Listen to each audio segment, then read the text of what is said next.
I saw another day, only to scream into the night.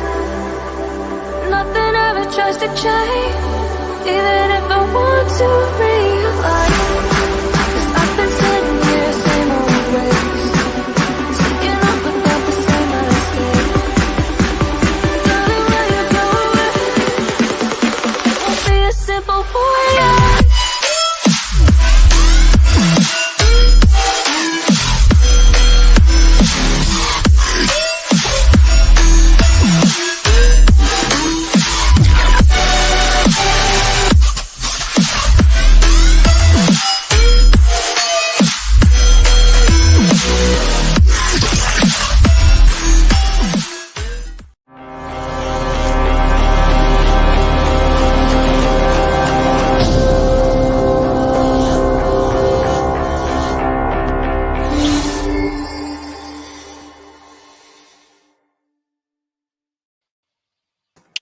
Yo guys, we are back. It's been a while, it's been a long time. It is Old Man G here.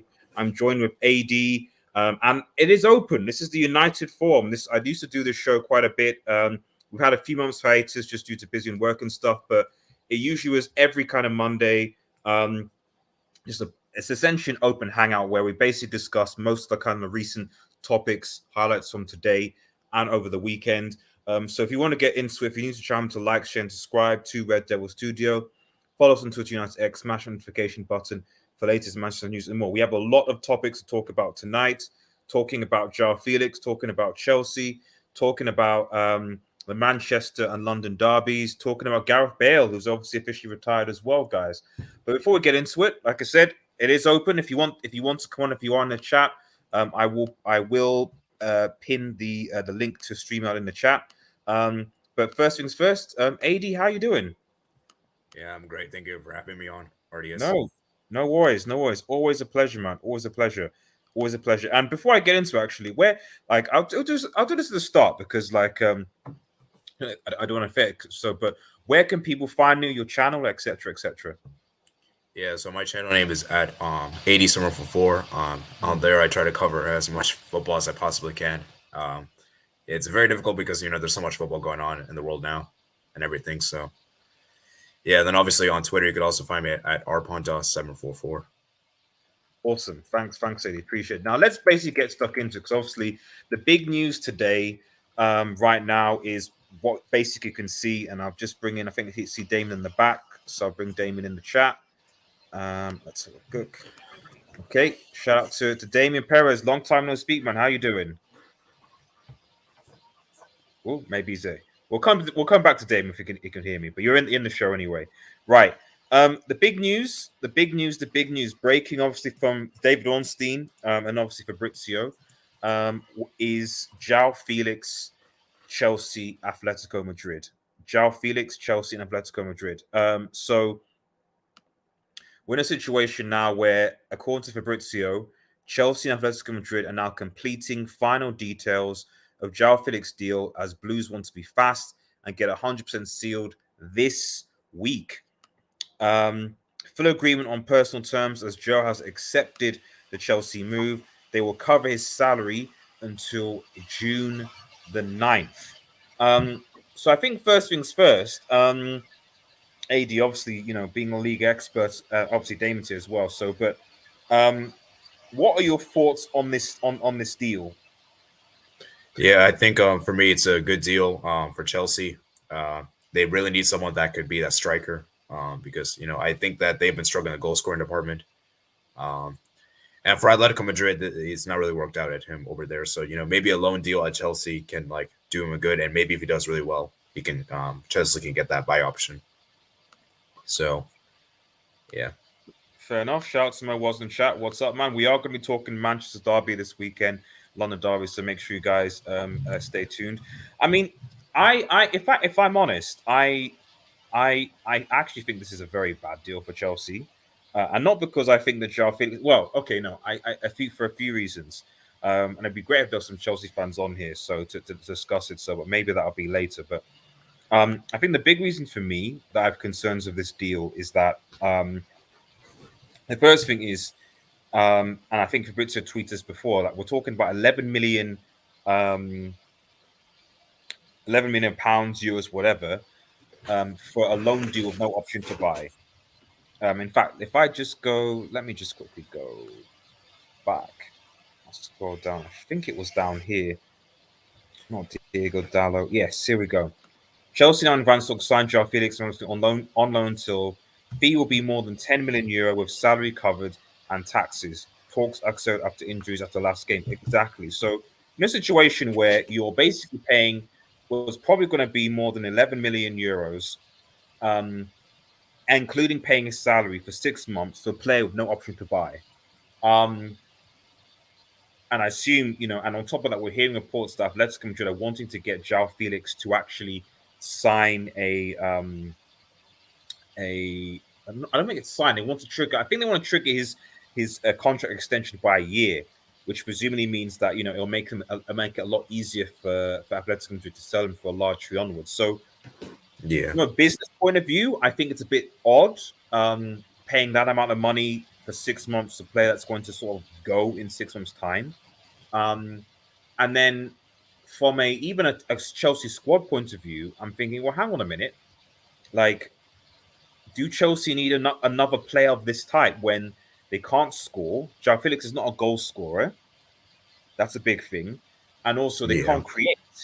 Now, Fabrizio's tweet did say that he was going to be the first of many. So it's quite possible that Chelsea might be getting more strikers, more fielders, etc. And this is the first of many. But I don't know. I just think that it's a risky move. And I also think that we're in a situation where Chelsea's in a situation where we're talking about spending, because this is just one transfer. If they continue spending this January, we're talking about a club that could potentially be spending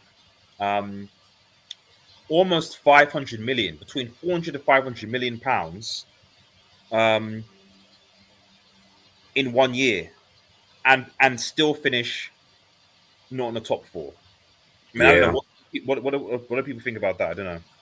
Yeah. I'm wondering if financial fair play is going to be. I wonder if they're going to get affected by that. I mean, you'd think so. You'd think so, given all the sanctions, given all the revenue, you'd think they get affected by it, but apparently not.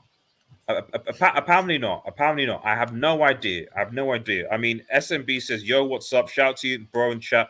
RDS is Nkunku going to Chelsea. That's yeah. Oh I yeah, think that's that also true. agreed. That was also agreed. I think pretty much. Yeah. So but Nkunku's not a striker either, is he? Yeah, I mean, I think he's going to come to the summer window though. I don't think he's going to come the January window. Yeah. I just think it's just odd if you have like a front three of Havertz and Nkunku and Joao Felix. It's like, I mean, I don't know. Is that going to work?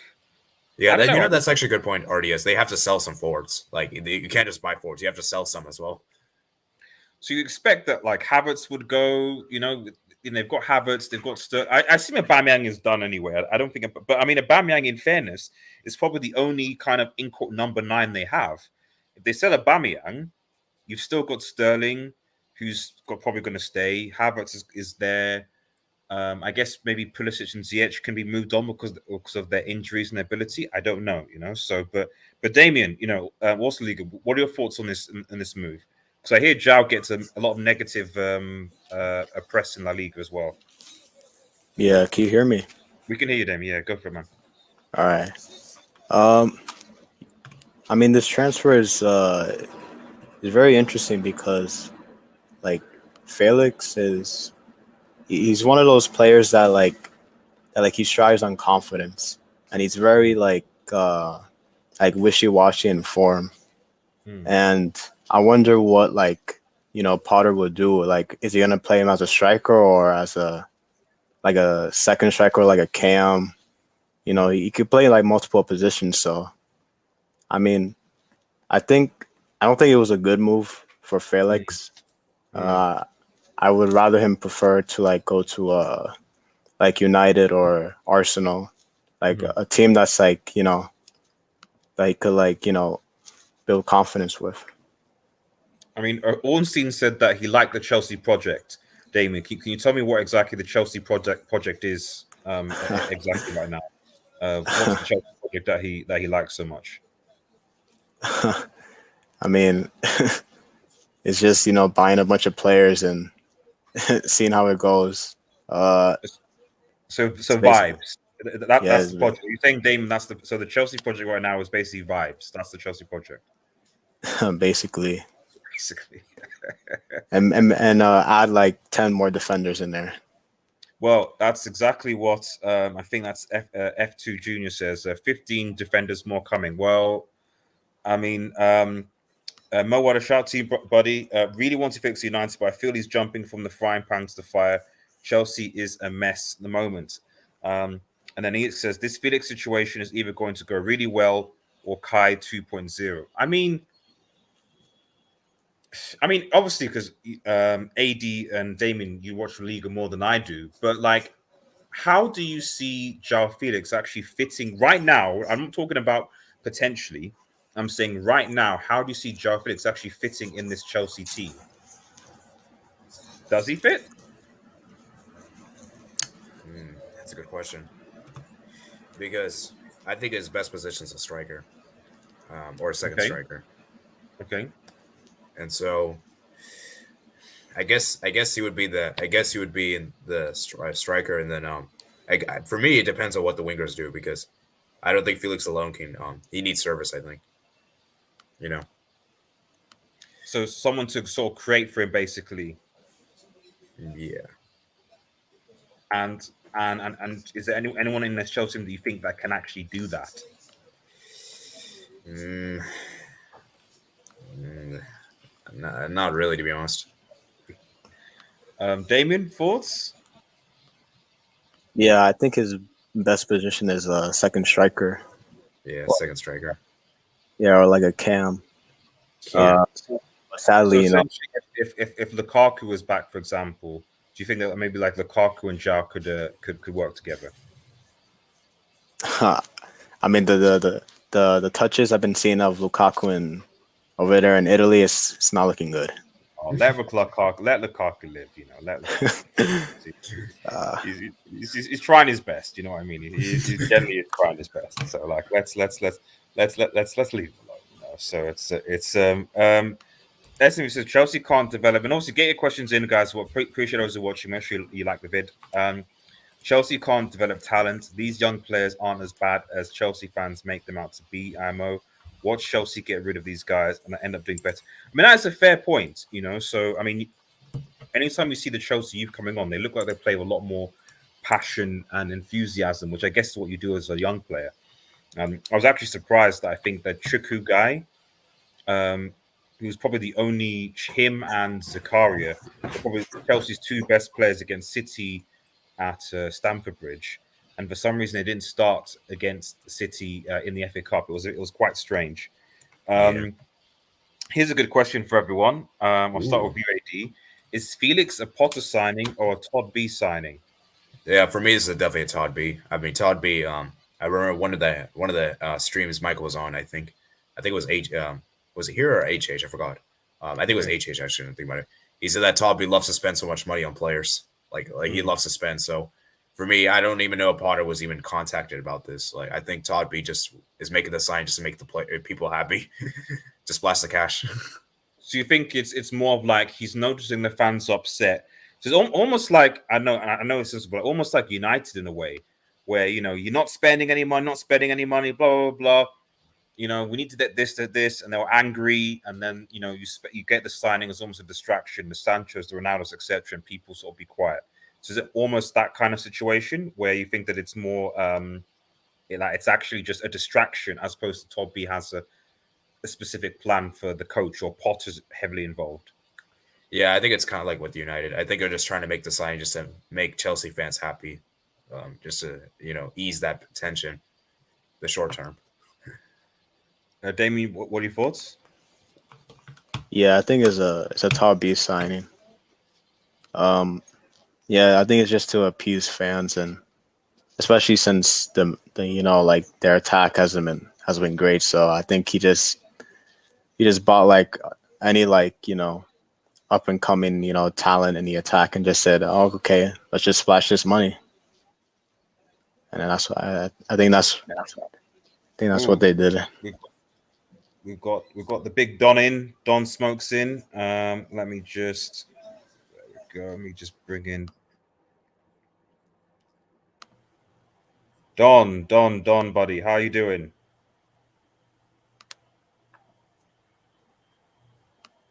Can you hear us? Don, you there? Okay, maybe setting things up. Okay. Yeah, just quickly in the chat. Okay. So Todd B says Kandini Abdallah. J2S says Felix going for. Come on, J2S. Come on. That's harsh. That's harsh, man. That's harsh, man. Come on, that's harsh. It's really harsh. Glad Felix didn't go to Victim FC, Arsenal, Salford, Trafford, Stretford United. So Kandini, where can't he says you can't hear anyone, Don. Can everyone hear me? Yeah, I can hear you. I can hear you. I can hear you good. Don, maybe try coming back in and coming back out again. So I think everyone else can hear me. So maybe it's my Yeah, I think it's an issue on your end. And but Mike's in the background. Mike, buddy, how you doing? Mike, what's up, guys? How you doing? Perfect timing. Indeed, we need your input, Mike, on because I personally think this Chelsea. I don't know what Chelsea are doing essentially, but you are more level-headed regarding and balanced regarding Chelsea Football Club transfers than I am. Because I confess I don't particularly like Chelsea Football Club, but even I'm looking at this going. Oh, don't worry, RDS. I don't like them either. You don't like? Okay. That's primarily because of Demba Ba. That's it. Yes. if you actually go to the stadiums, it's actually quite sad. Anytime Liverpool playing, like you can actually hear the Chelsea fans and they will chant that chant anytime they play. It's quite sad. Yeah. But yeah, what do you think about this? Is this a good idea for Chelsea, and how do you see Joao Felix actually fitting? I'm not gonna lie, this has disaster written all over it. And I'm usually one who's objective about transfers, and when it comes to Chelsea, this this is literally Vibes FC sort of transfer news right now. What is Todd Bowley doing? I think he Lawrence. We'll call him Lawrence right now. Lawrence. Sorry. Why Lawrence? Apparently, it's his middle name. So it's Todd Lawrence Bowley. So everyone's going around. That's what Samasi told me anyway. So everyone's saying like he's called Lawrence.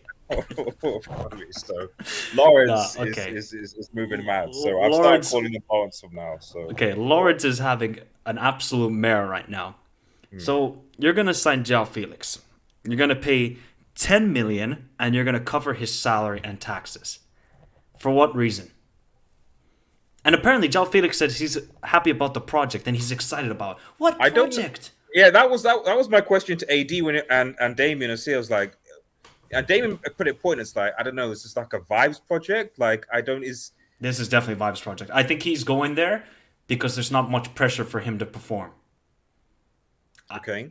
So I really rate Felix, but he's starting to show that he's mentally weak. Okay. And that's not a good thing. He wants to go into an environment where he's not asked to perform miracles, where he's like, you're the main guy, you got to get us the goals and the assists and lead us to the charge.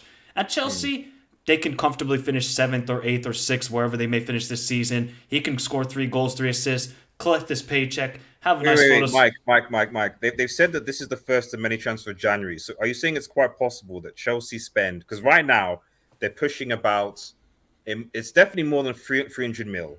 So and it's possible they might be pushing 400 mil by the end of January. So you're saying that Joao Felix is here for Chelsea, that Chelsea Football Club spent 400 million in one season to finish 10th? Wait, well, I mean, let's be honest here. They've had a very tumultuous season. This is really, I think this is all on Todd Bowley. Okay. he really wanted to. Remember Lawrence. Lawrence. I can't.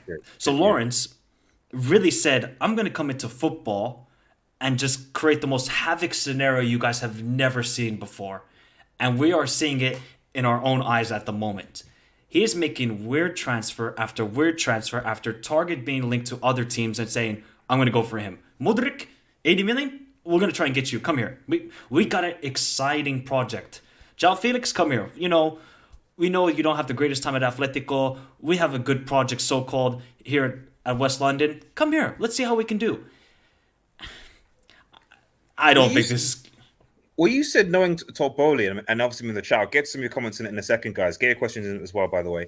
But you said that from his... What was his franchise in the States again? LA Dodgers. LA Dodgers, sorry. So you said that that's his nature. He spends money. That's his thing. So is what we're seeing with Todd Bowley, like, is it any different from what he usually is? Is the point I'm trying to make. I'm not gonna lie, I don't see much difference. I think he's just going for the best thing on the market, and that's what he usually does. He got the best player in baseball, I want to say 5 or 6 seasons ago. He gave him the most lucrative contract ever, and they won. But giving that sort of contract to a guy who was named MVP, and everybody's like, they mean business. Now Todd Bowley is a guy who wants to win. Mm-hmm. It's a bit different in football. You have to work in a strategic manner. You can throw all this money. RDS, you're a United fan. You guys have thrown so much money at player after player after player. You've won nothing. Yeah. I think Todd Bowley needs to understand there has to be a philosophy. Football is about philosophy. In baseball, you can have individual stars and that sort of stuff. In football, you can have that one main guy, but you need a team. Right now, he's not building a team. There's no cohesion. Look at the players on the field on Sunday against Chelsea. They gave up. Even the youngsters. Like, okay, Lewis Hall tried. Everybody else, Jorginho, Gallagher, Mount. I don't know. I don't even recognize Koulibaly anymore. Like, the guy was fantastic at Napoli. Right now, he looks like a bum. I have to keep it on it. He looks like a bum. I think he went to West London just to collect a paycheck and just to experience London. And, you have to also understand, London is a very wonderful city to live in if you have money, of course. If you have money, it's great. If you don't have money, it's not the greatest place to be at. So, this is just Vibes FC moments going on at the moment with Chelsea. And with this transfer, I just don't see it going well. Like, Joao Felix is going to... Where's he going to start? Is he going to start in Mount's role? Or is he going to play the false 9?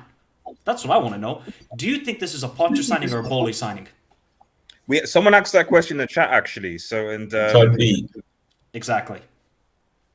I can guarantee you, Todd Bowley went up to Graham Potter and said, Graham, I got a player at Atletico.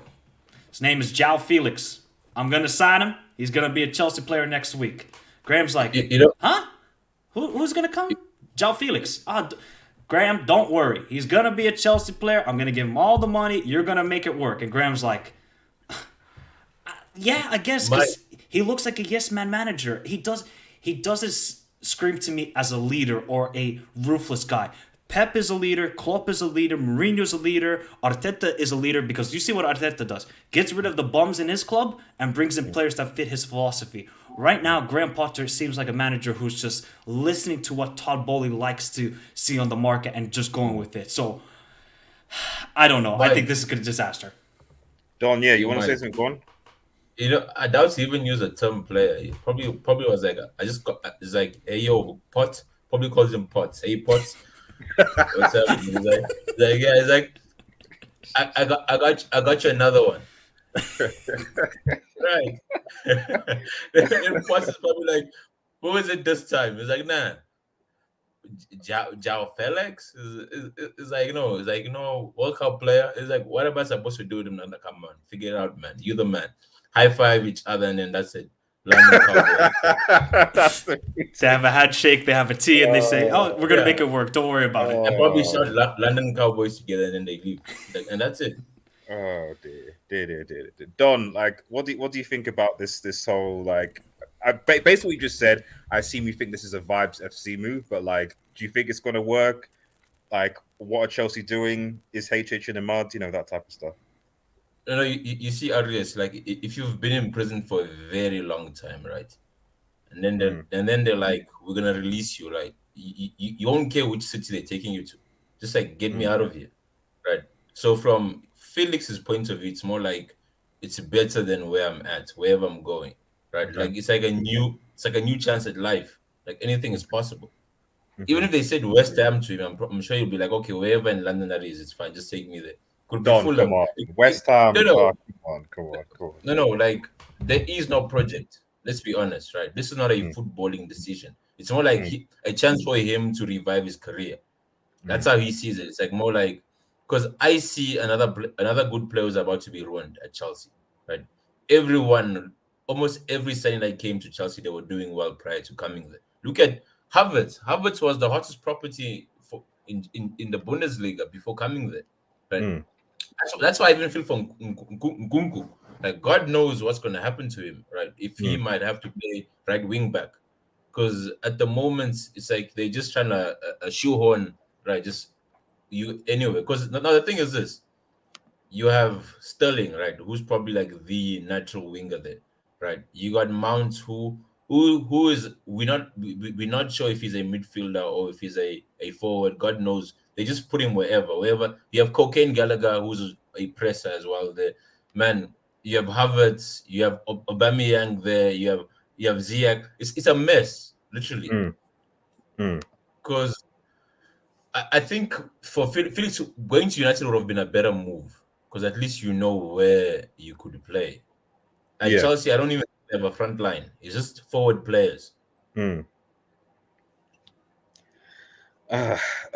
mean, let me quickly just read some comments in the chat. So, and then I'll just because this is kind of a Joao Felix, but also a minor Chelsea discussion. So, because we are talking about some stuff that's happened on the weekend.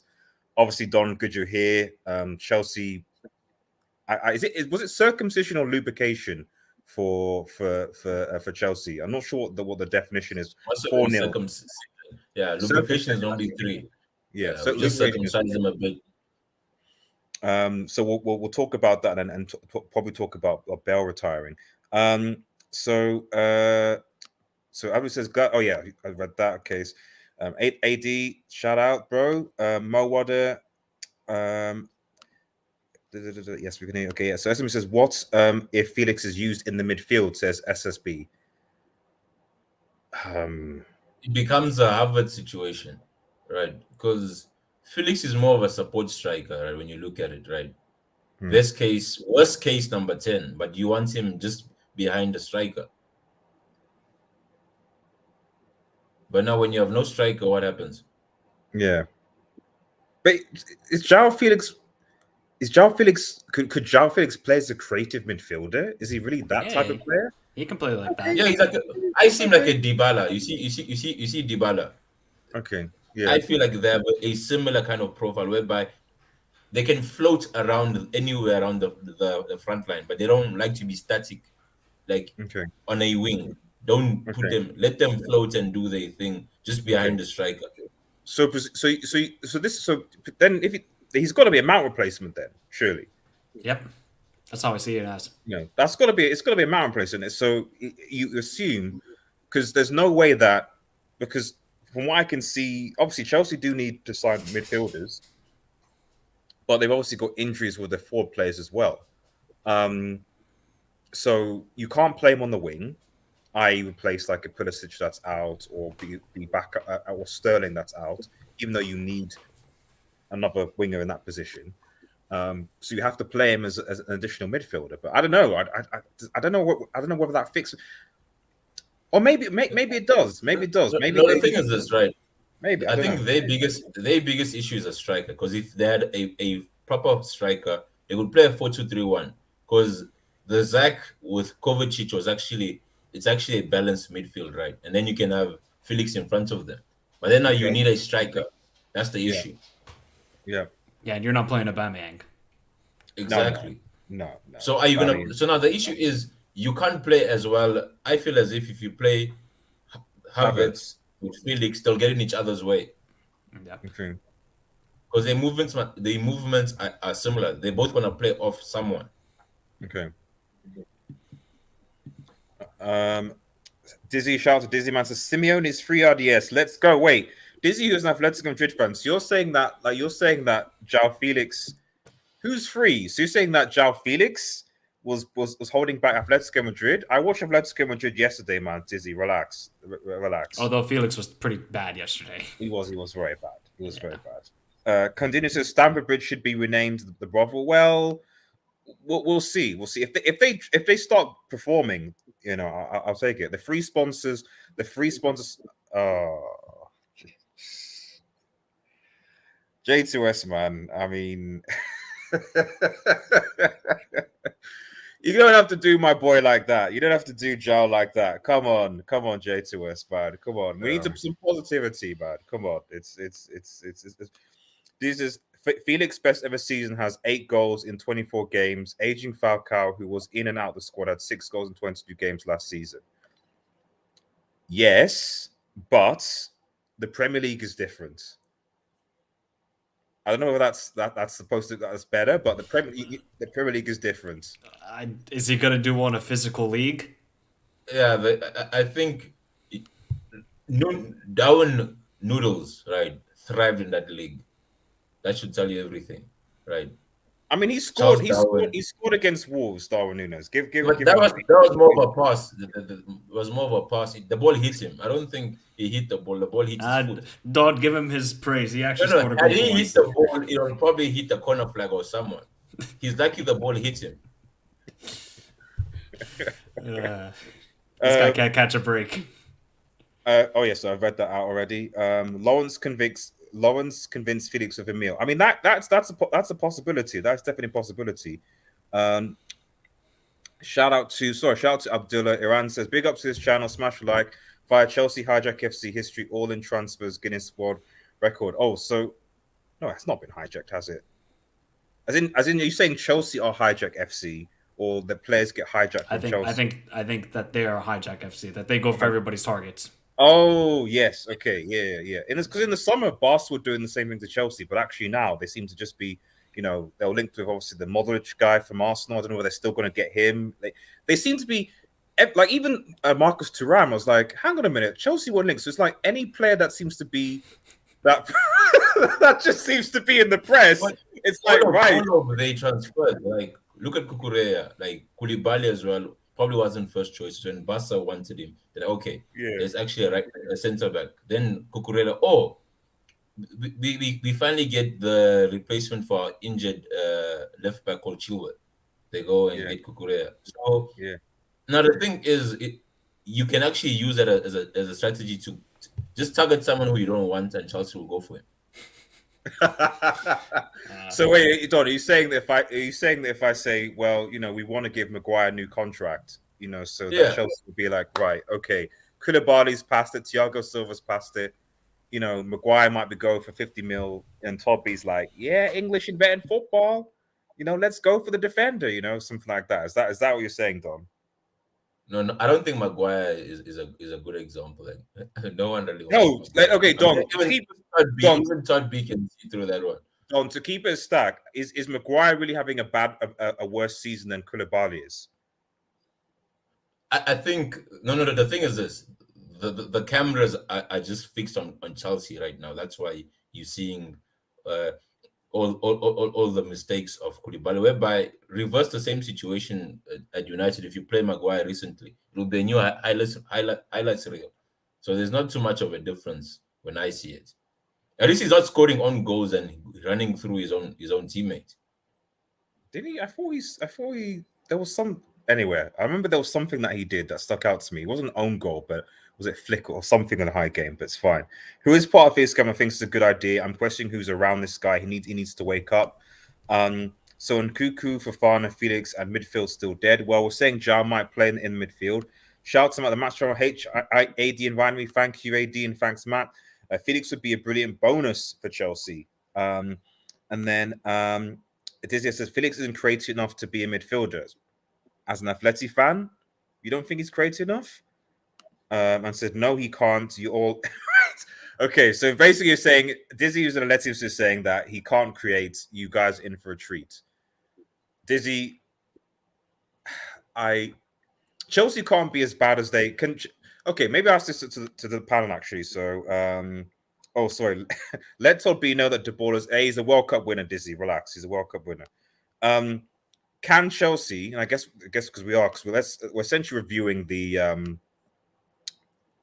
Chelsea City sort of beatdown.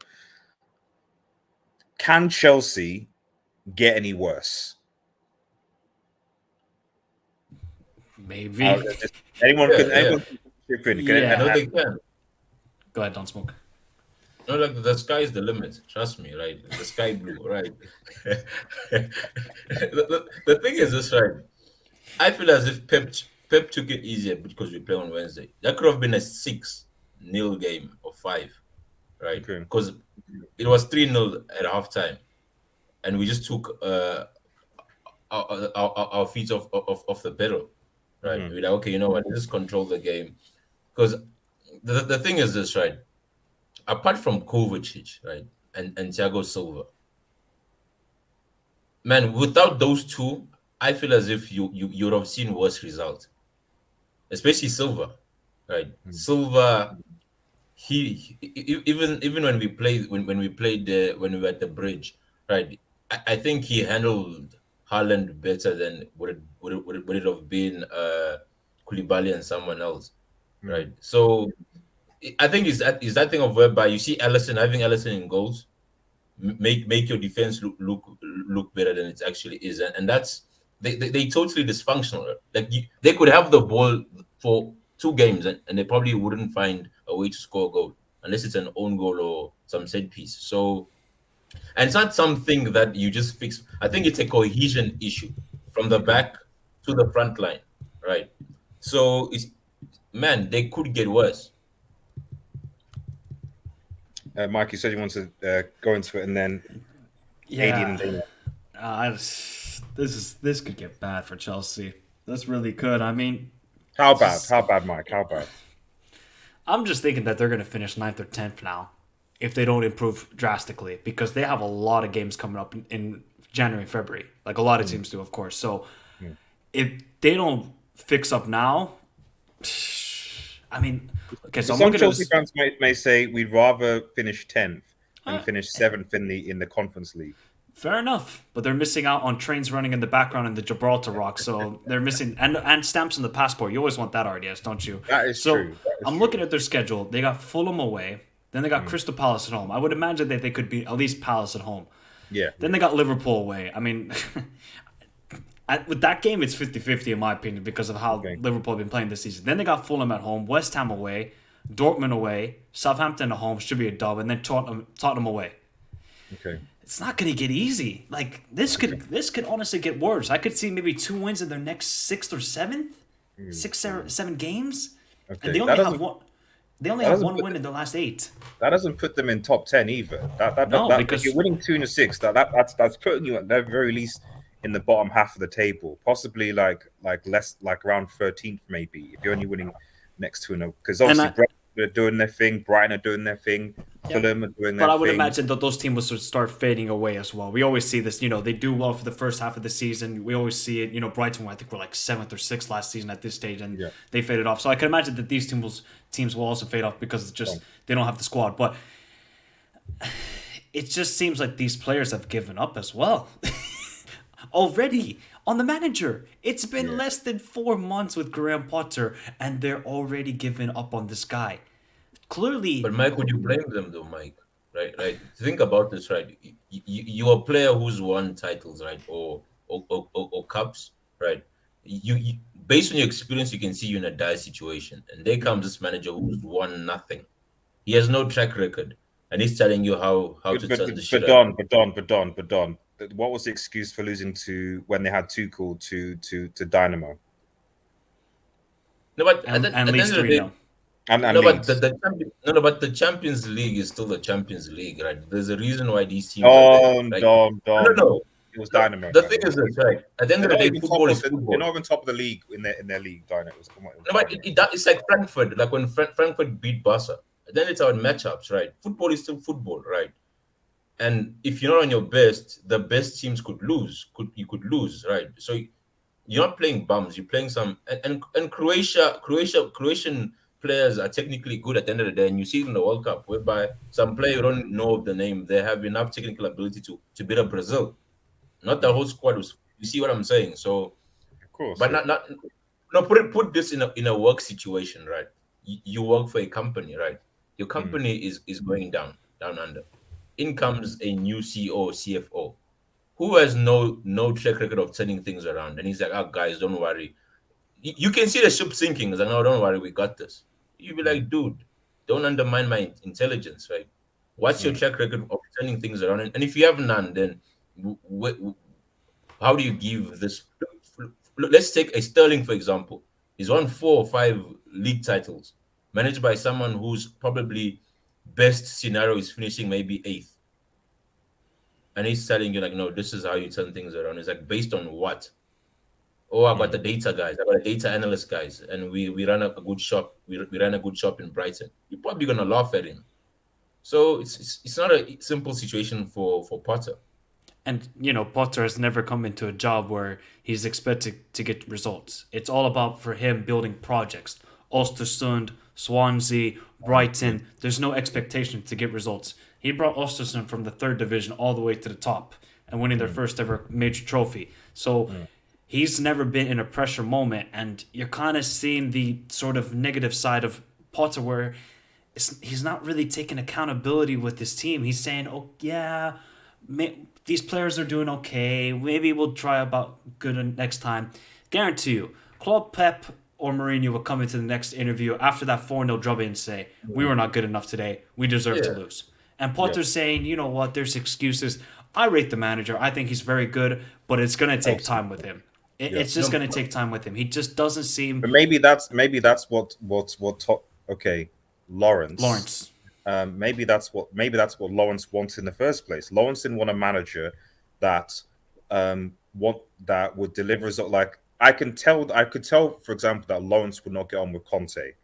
I could already tell that just relationship just wouldn't work. Even though Lawrence would spend a lot of money, but just not, but having to not be in control.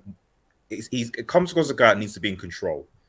And I think that's why he butted heads with Tuchel, because Tuchel was like, let me just manage. Don't talk to me. I want to do my job. But it seems like Bowley wants to be hands-on with it, which is it's okay and that's fine, but you also got to allow the manager to do his job, and that's actually coach the team and be prepared for every game. Right now, it doesn't seem like Chelsea prepared for every game. They're just going out there and be like, yeah, we could. They played well against Man City for the first half, but that's because Man City didn't play well, and they made it look good.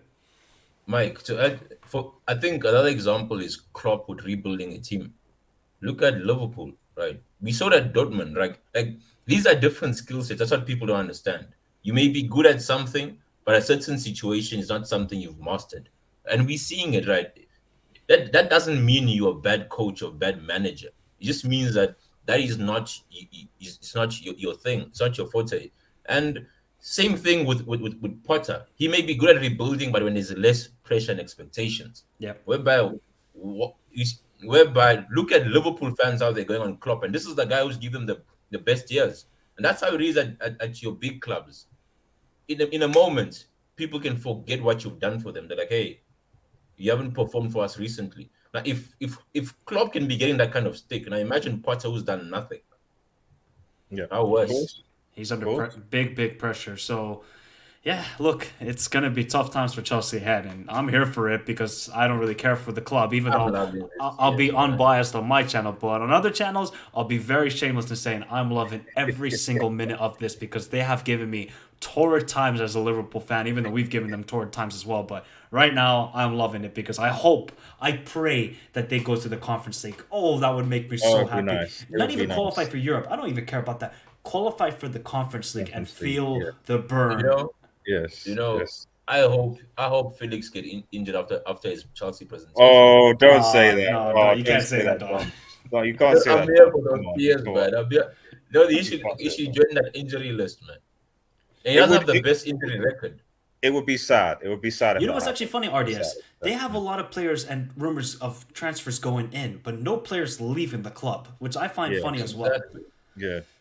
Let me switch over to AD and Don since we've spoken yet. AD, what are your thoughts on where Chelsea are? Yeah, it's a mess at the moment, and it feels like Todd B doesn't really know how to organize a football club. I think he's like, as Michael said, I think he's treating this as like what happened in baseball and just going the same thing. And football is very different. It's not the same as baseball. So for Chelsea this season, can things get worse? Probably it can. It's going to be difficult to see though, because as much as we criticize Chelsea, I do feel as though they have a knack in them in big games. I do think Chelsea tend to show up in big games, but when it comes to small games, they just don't seem to be consistent, which is my issue.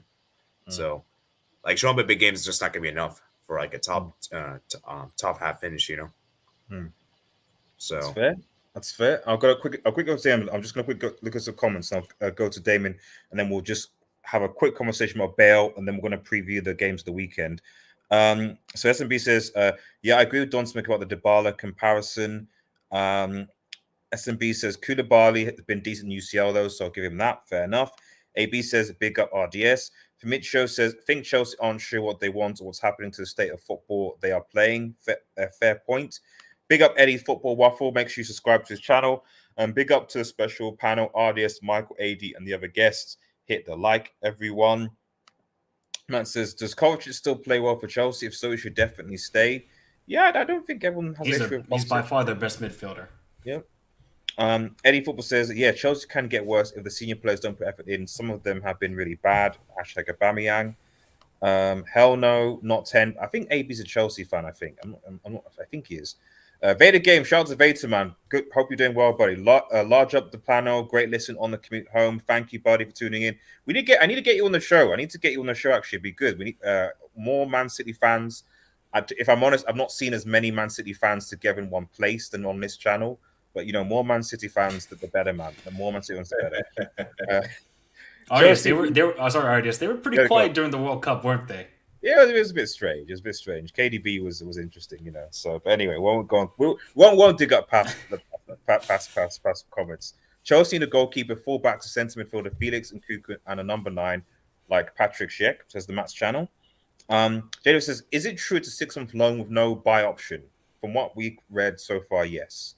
But wouldn't it be stupid if there was a buy option because there's Nkunku coming in? I just 11 would be fair enough. No, you see, Michael, on this thing. Let's say, for example, he thrives in a different position, probably left forward or right forward. Then it's now a waste because that means now, let's say they make a surge and they get a conference spot, right?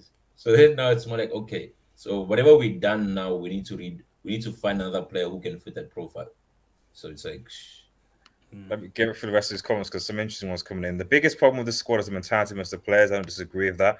SMB, who I know is a Liverpool fan, says, honestly, they should have given £4 to Tuchel when they had the chance and let him do what he wanted. Matt says, Potter should have at least enough time to execute. Enough time to implement the new transfers with the squad, then see how much they improve. 100%. Abraham and Barrow says United might be in the mud after getting their target stolen by the worst Chelsea in decades. Great to see, though. I'm not entirely sure how United are currently in the mud when they currently sit in the top 4 and Chelsea are 10th. It's very difficult. I mean, I could be wrong because I think United is still in 4 competitions, technically, Premier League, Europa League, FA Cup and Carabao Cup. And Chelsea are soon to be knocked out of the Champions League and are 10th. So you might have to come back to me on how United are in the mud, but it's fine. It's fine. AB does say he is a blue. Shout to Chelsea, man. God for that. Jesus Hernandez says all Chelsea players can go and eat grass, regardless from Switzerland. Where's that hatred coming from? I want you to where that hatred from, Jesus. Let me know. Felix will be similar to this. No, come on. That's nah. Come on. Pato was bad. Was he the worst? Falcao was pretty bad. Falcao was legendary, eh? Yeah, Falcao was. Yeah, I think Falcao was worse. But it's difficult because what happened? Because he came to United. Did we sell him to Chelsea or did we loan him to Chelsea? No, wasn't he loaned at you guys? I'm sure he was at loan at United. Oh, he was loaned to United, yeah. Yeah, he was loaned to United, and then what? Then he went on loan to Chelsea, was it? Or did they next season? Yeah, the next season they loaned him. Yeah, it was a loan. Yeah, Chelsea. Okay, yeah. I mean, I can't be too bad on loan moves. You're kind of like it's a fix and a shift. You don't know. Pato, they did sign him. It was bad. Yeah, it was. Yeah. It was bad. Michael, would you call the owner Todd Vibes Bowley? Well, Michael, at this moment they're West London Vibes FC. So He is Lawrence vibes. That's his name, Lawrence vibes. Damien, thoughts on Chelsea? Finish, get any worse? What's going to happen to them? I mean, before the season, I predicted Chelsea would be bad, and I already saw that, the cracks in, with Tuchel and the way that it was starting, and I know that they had to, refresh the squad. So I'm not really surprised that they're in this type of position. I didn't think they'll be like, like mid-table, but I do think it'll get bad. I think it'll get worse. I mean, they're getting a bunch of injuries. Not a lot of only excitement from their academy players, and they just really turned really bad for Chelsea. And to be honest, I don't think that they're going to finish in Europe. Fair enough. So doom and gloom. I mean, maybe maybe I'll try and get Abdullahi on the stream at some point to give a bit of to give the Chelsea perspective. So let's just going to quickly touch on this topic, and then we'll look at the RDS. Can you just look at the tweet I just shared? All right, hold up. Let me have a look. What is this? What's going on? So I'm. Wait, what is going on here? What? The hell? What? Isn't he on 8 years already? So it's not like 15. Yeah, I think his contract was ending 2025. I think, but now he's extended it to. Oh my. I mean, presumably, okay. I mean, I guess in fairness, this doesn't mean that he's not going to be sold. It's just that it's the typical thing that I think Ed Woodward used to do with some United players, where he'd do this so that like he could retain the value of the player, because obviously he was going into his last 6 months of this season, and if he didn't, but he has 3 years. Like without even the extension, there's 3 years remaining. So are you trying to make it? Just doesn't make any sense to me, to be honest. Yeah, because it's 20. I think it ends 2025 or 2026, his contract before. But now they want to extend it another year. George Mendes is getting paid, so. I don't know. Yeah, I think it's recouping the CR37 money. He's like, okay, I need to get paid. and then he'll pump it into Wolves. I don't know who's advising this Joao Felix man. I have a feeling that it's George Mendes. That's his agent. What if it's his girlfriend? Oh God. Well, see that. So that was I was thinking, maybe George Mendes was actually saying, "Nah, I don't think this is a good idea for you." And then his girlfriend was like, "Well, don't you love me or something?" When sometimes that happens. Prove to me that you love me. Again. I'll make it number 4. Yeah. Stop. Oh man. All I can say is that I guess if the loan move does actually go well, it might incentivize Todd B to actually. But the thing is, though, is that like Atleti aren't going to sell Joao for any less than 80 or 90 million. They want the 120 back, eh? So presumably, well, they're getting 11 million anyway from Chelsea. So unless they decide to loan him out again for the following season, if they're going to sell him in the summer, like it will be okay. We've got 11 million for him, fine. 80, 90 million minimum. And you presume that Todd Bowley is like, oh yeah, sure, I can drop another 80, 90 million. I don't know. It's very strange. It's strange. Bale. Obviously, it reports Gareth Bale is retired. Obviously, beast mode. Obviously had a fantastic career at Madrid and what he did with Wales. He's retired from international football and club football. But I just want to get people's thoughts on the panel because I actually posted this question actually and regarding Bale's legacy. But I guess I want to put into context. When you look at with the hype that was around Bale and where he started, and you compare that to say someone like Neymar with the hype around even more so, I guess, of Neymar when he started. Do you think that Bale retires on a greater legacy, at least so far, than Neymar? Oh, I would say so. Look what he did with his country. Sure. Led them to the World Cup for the first time since 1950. Of course, he's not the main reason, but He was a main reason why they did. He scored the winning goals against Austria and Ukraine, led them to a semifinals of the Euros. First time Wales had been in the Euros in I don't even know how long. It might have been their debut, actually, if I'm not mistaken. But Yeah, like I 50 mean, years or something like that. yeah. Then he scored the winning goal in Copa del Rey final. Scored the winning goal in a Champions League final. Actually, scored 2 goals. Scored the other winning goal in another Champions League final against Atleti 4-1. Like this guy, like he's performed in big games. I understand that maybe he hasn't had the longevity. Maybe people would have presumed he would have had because he had all that hype going to Real Madrid. But man, Bale was just some player. He honestly was some player. Anytime he was on the ball, things were gonna happen. Either he was just gonna knock it past you and use his pace that he always had, or he was just gonna shoot a 30-yard rocket into the top right corner. You just knew that when he was on the ball, magic. And I think because of how much he used on his physical abilities, I think that started to take a wear on his body. And that's why he's retired at 33 years old. So I think he even realized, like, what else do I need to prove? I went to a World Cup. I even scored in my last game in club football for the MLS team. I got them to penalties and they won it. Bale's had a wonderful legacy. Is it better than Neymar's? I mean, if Neymar can do something with PSG and win them a Champions League, then we can have a discussion. But for now, I might actually have Bale's career over Neymar's. I'm not gonna lie. You know what I would say? Like based on potential, yes, right. In the sense that I feel as if Bale lived up to his potential, whereas with Neymar, they still question marks of could have been better if only. I think Bale leaves with his head up high, saying, "I done what I could have with what I was given." Right. He stepped up in big moments for his club and for his country when the pressure was on and it was needed. And I think as a player, that's all you can do, right? It's man, that guy, like based on the hype he had at Tottenham, right?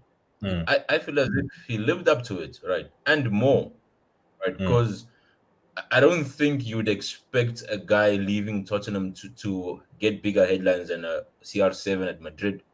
And he did it in the Champions League final. So, man, I'm more big ups to him. I think he was a clutch player, right? When needed, he never shied away, which at times could be criticism for Neymar, right? It's more like, okay, against Croatia, with a team that Neymar had, put Bale in that situation. I think Bale lives up and he gets you over the line.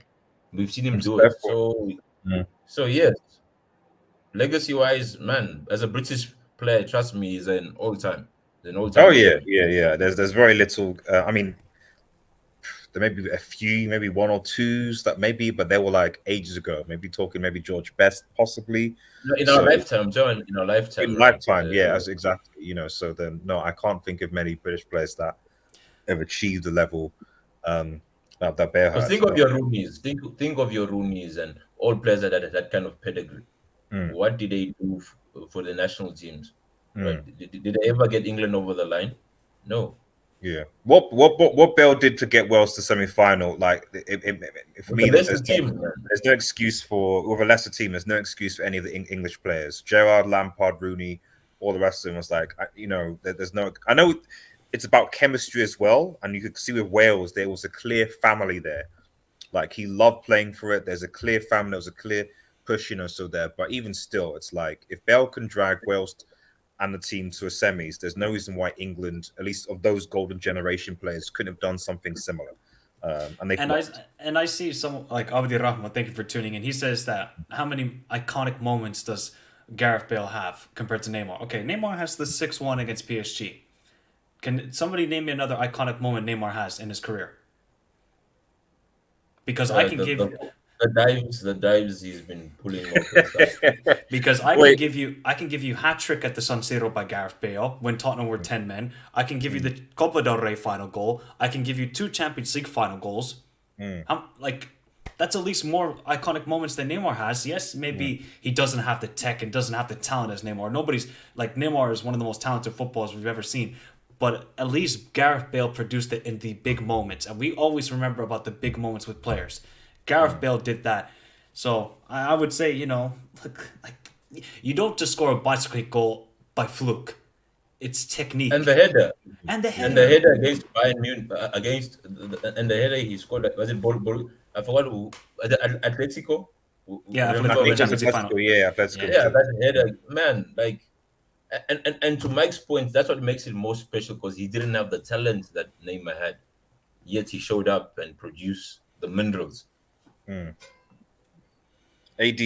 your thoughts? Obviously, you're a Barca fan, so comparison between names stuff. But can you see why people might? I mean, this is about Bale. Obviously, Bale retiring. Obviously, Neymar's still playing. Neymar's what 30, 31 now, something like that. So you don't know.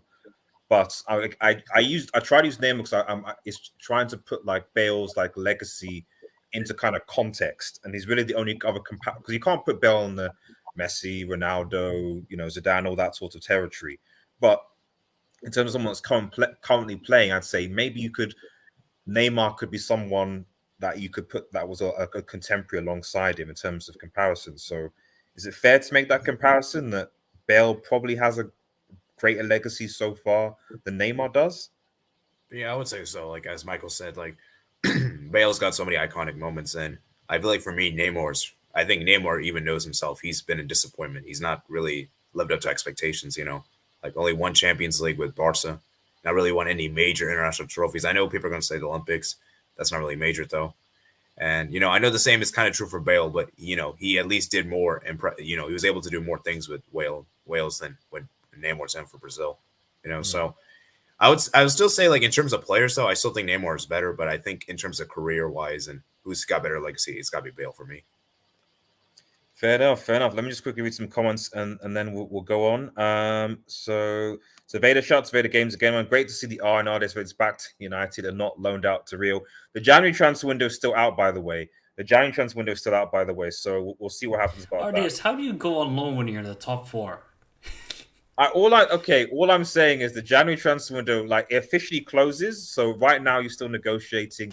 You've got to see what happens, So that very much might be dependent on what happens at the weekend as well, by the way. So I can't. Wait, how are you guys as broke as you are, Arias?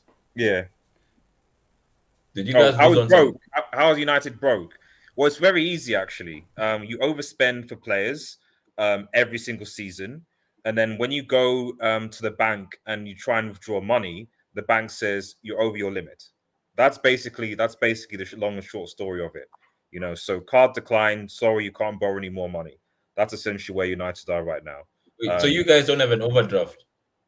I'm not going to talk about overdrafts. Talking about overdrafts, that's been maxed out already. We're talking about loans, extensions, etc. There's nothing there. So the best way for United. Why you want to sell the fridge? Is that why you guys want to sell the fridge and all your food in it? Yeah, I mean, I think the best, aside from this Weghorst guy, who's maybe might be like, I don't know, a few million. We'll probably get that, and they might record Ahmad back on loan. So that's basically. Don't want to say Abu Bakr. No. Abu Bakr. No. Abu Bakr. There's plenty of suits for Abu Bakr that aren't United. It always sounds like the Ogalo. Was it Ogalo? The Ogalo signing. Oh, respect to Garlo. He was. I'm sorry. Garlo was more. Igalo performed better for United than Lukaku did for Chelsea in his first season. That's facts. That's Lukaku. That's non-footballing tax. That's not footballing. Don Smoke. That was 100 million on non-footballing tax. Igalo is a Nigerian roadman and still outperformed Igalo for 100 million, man. Like, so you got to put some respect on Igalo. You know, to us, there's a feeling he might come back to Chelsea. I don't think Inter want him. No. Well, he's got to come until 2026, I think it was. Jesse said since he injured Wayne for 6 months or so, I can't remember exactly the date. Oh yeah, that is true. They did do that actually. Dizzy says emergency breaking news. Check DMs. Oh, so this is the contract extension. Yes, thanks for that, Dizzy. Abdul Iran says just in Manchester remain hopeful agreement for Wout. Red course will be reached. That's how all parties. Even though people are bantering this guy, at least I understand the logic behind the signing in terms of they need a striker. This is a Burnley reject. It is.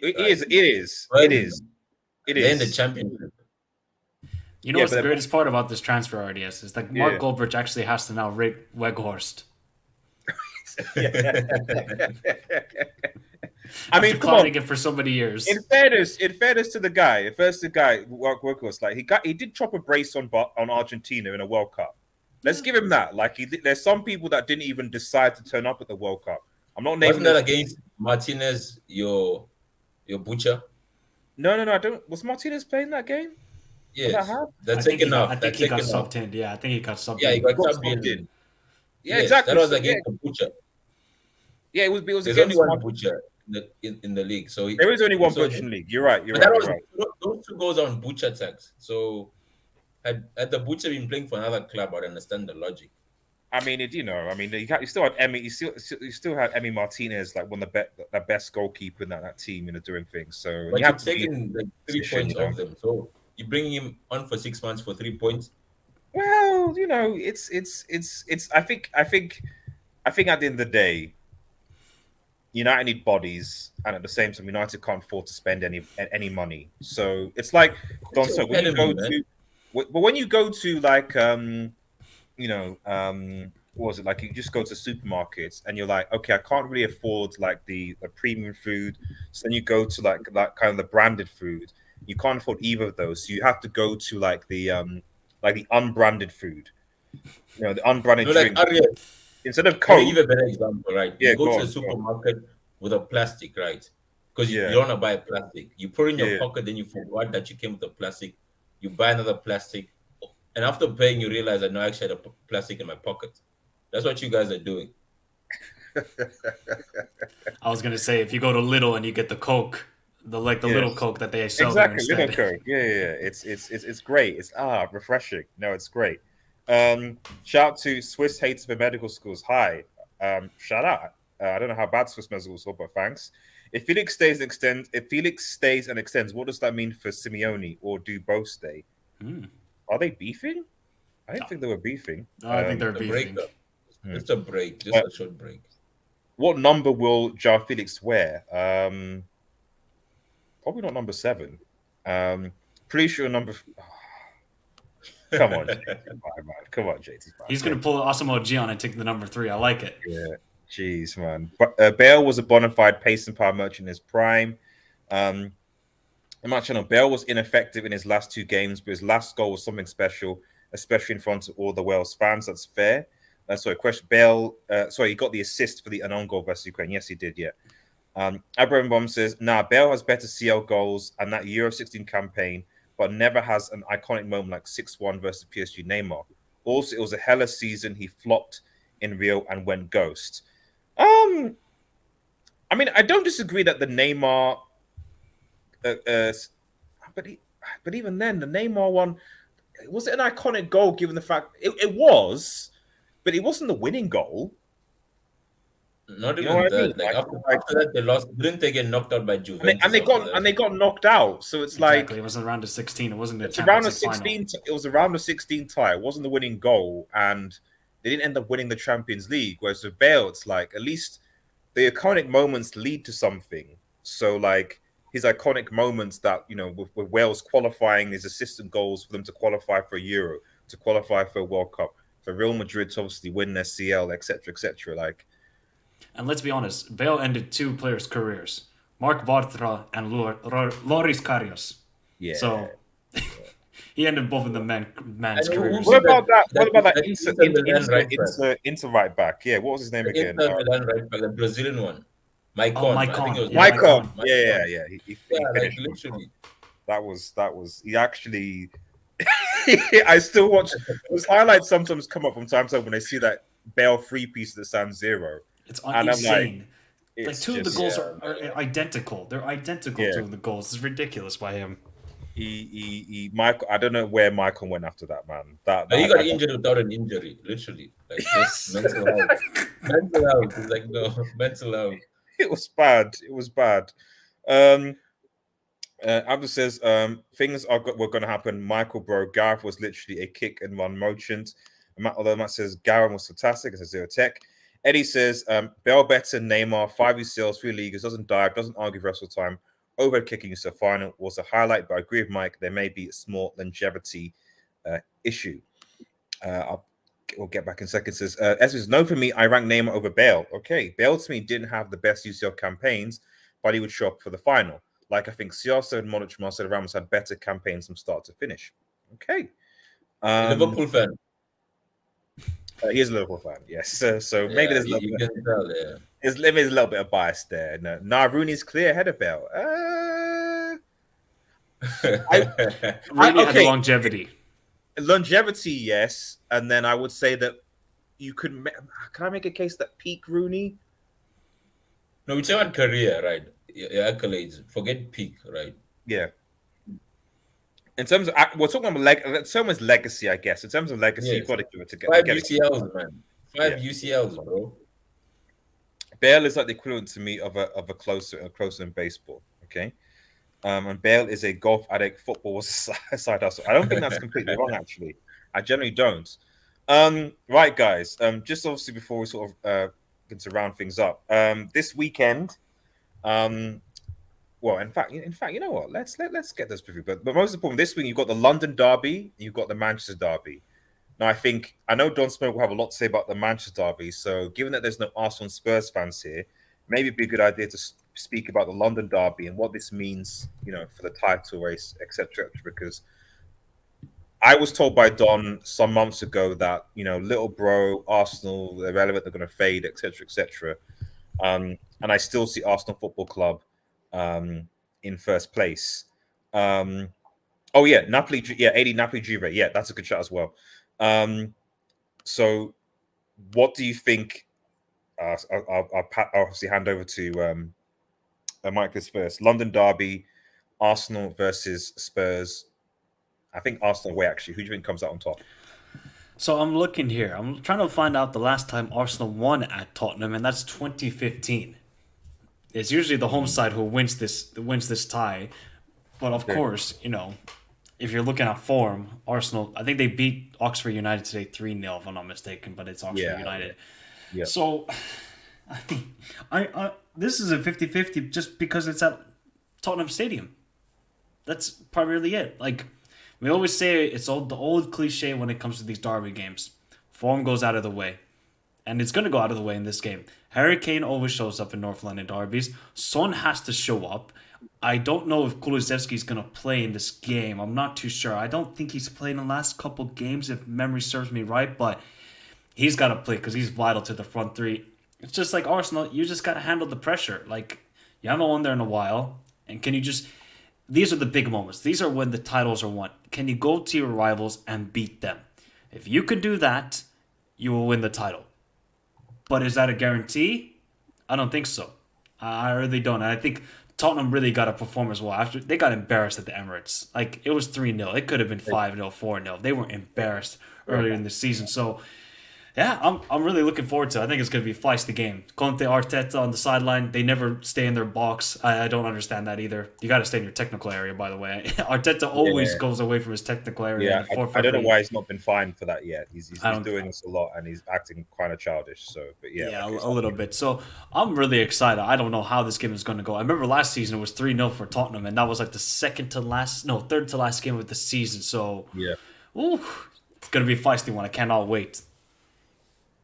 Don, how do you think that that Arteta, as your former assistant coach, how do you think he's going to perform against the Spurs team? Do you think that they'll be able to win and still keep the gap on Manchester City?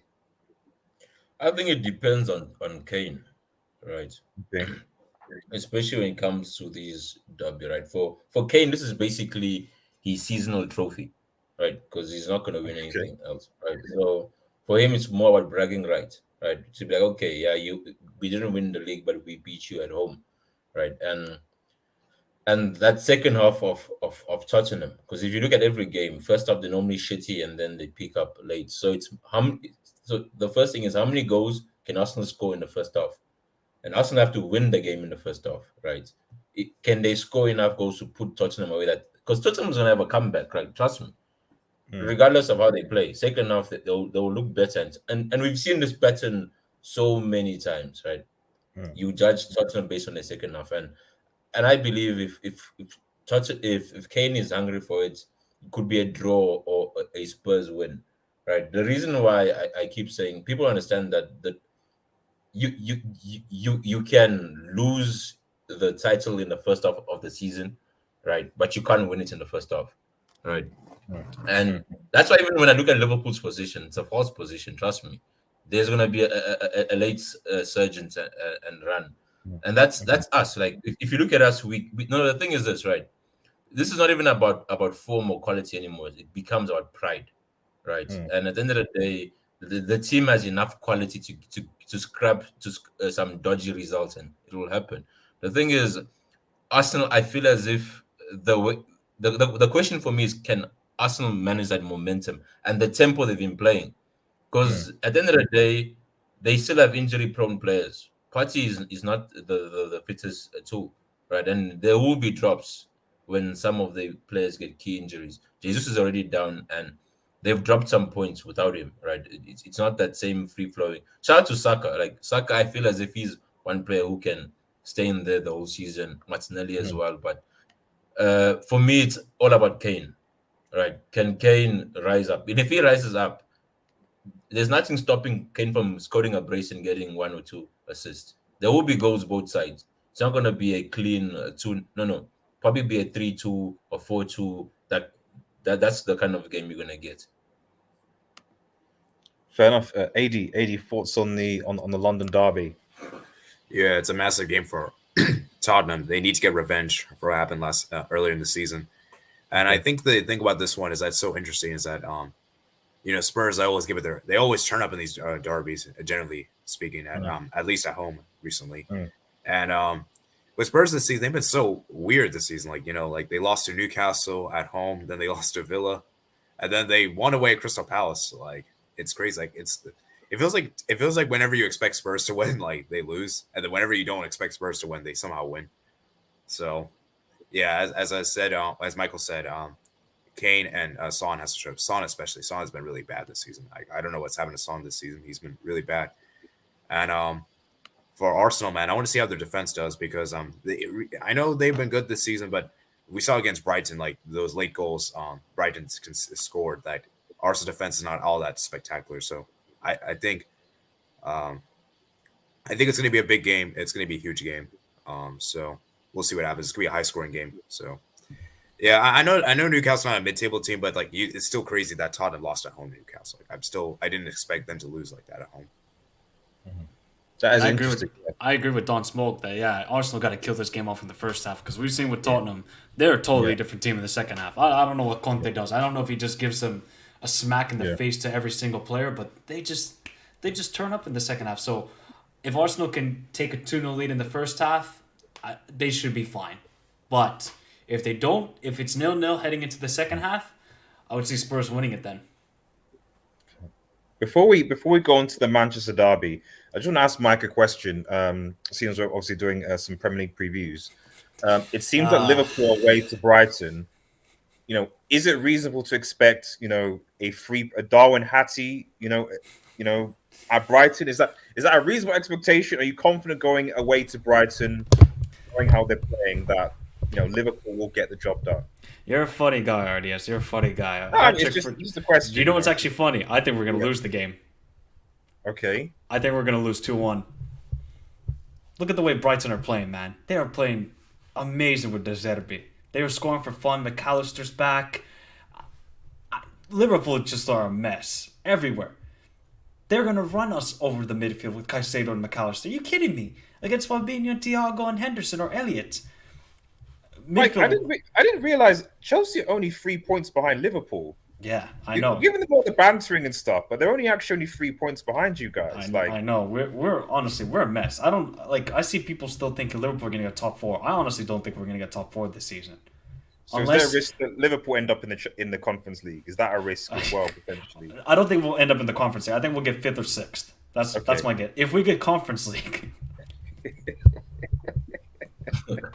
I'm not about to go to Albania and Estonia, bro. Imagine if I see Liverpool here in Finland. Do you know how embarrassing that would be? Your channel will blow up. It'll be like the official Conference League channel. You know what I mean? So like previewing every games. You know. So No, that needs to be for half up. I need to be the special guest for half up in the Conference League special previews, the pre-match analysis of Chelsea against Östersund or something like that. That's what it needs to be about. But I honestly don't think we're gonna win at Brighton.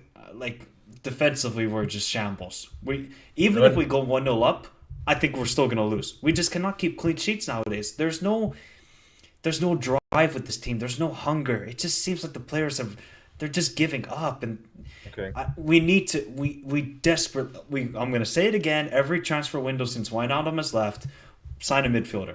If we can sign somebody like Caicedo, I think that will massively improve us because he at least has legs and he can at least find a pass. That's going to help, I think, Thiago in a big way. But if we don't make any signings, I think we're not going to make top 4. And for this game against Brighton, we're going to lose 2-1. That's my prediction. Does anyone have any thoughts they want to add to that before we talk about the Manchester derby? No, but Mike, look at the bright side of playing in the conference. Like, you're gonna have a lot of players who are at Darwin's level, right? So Darwin should feel right at home in the Conference League. So Trent will have joy. You'll have a good highlights reel with Darwin and his friends, right? You could even call it Darwin and his friends, literally call it that, and then It's Trent had a good game against Wolves. I saw he's been our best player since the World Cup has started. Trent, yeah, he's been really good. He's actually been really good. So some other players, no, not so much. Let me quick get some comments and we'll talk about the matches before we bounce. Let's have a look. See, yes, I still remember Bale when he destroyed Inter in that UCL. And it says Neymar did win Santos their first title in decades. Neymar has had moments, but as of recently, it's nothing. Yeah, that is true. That is true. This says Felix has no ambition. And then this says and Maicon, so but still nay Bale. Okay. I'm down to lose to City to watch AFTV and chill. Wait, I'm down to lose to City to watch AFT and chill. Who's losing? Wait, so you mean I'm a United fan? So United lose so that you can watch AFTV and... Oh, I assume is that because you want City to win the league? I think that's what you're trying to say. Okay, because you want City to win the league, so you want to go back to... I think that's what he presumes, yeah. Because I did tell Edges this once, I was like, it's a bit... I can't watch AFT anymore because everyone's happy and celebrating, etc. And there's no void. It's nothing to fill the void. And really, the only thing currently filling the void is seeing Chelsea fans implode. HH's channels replaced the AFTV if you think about it, really. You can make a case. Him and Abdullahi, you can make a case, just hearing Chelsea fans just rant at each other, so... I need to see Abdullahi come back and say, I'm angry. Yeah, no, he's like the tie. He is the tie. I love Abdullahi, man. Complicated Chelsea show. We need it back. Kane's gonna dunk on Arsenal. I need rants on the timeline. I'm not sure about that. Ronald Canala says, "Go Man United, thank you, bro. I see a draw in the North London derby. AD, don't talk about Newcastle like they are a mid-table team, bro," says SMB. Big boy, bro, yep. SMB says Gakpo. Yes, Liverpool do have Gakpo. That is the difference maker. He could do something. So, Unless you expect him to hold the ball with his hand and run. Oh, come on, Mike. You guys aren't losing to Danny Welbeck as your forward, man. Come on.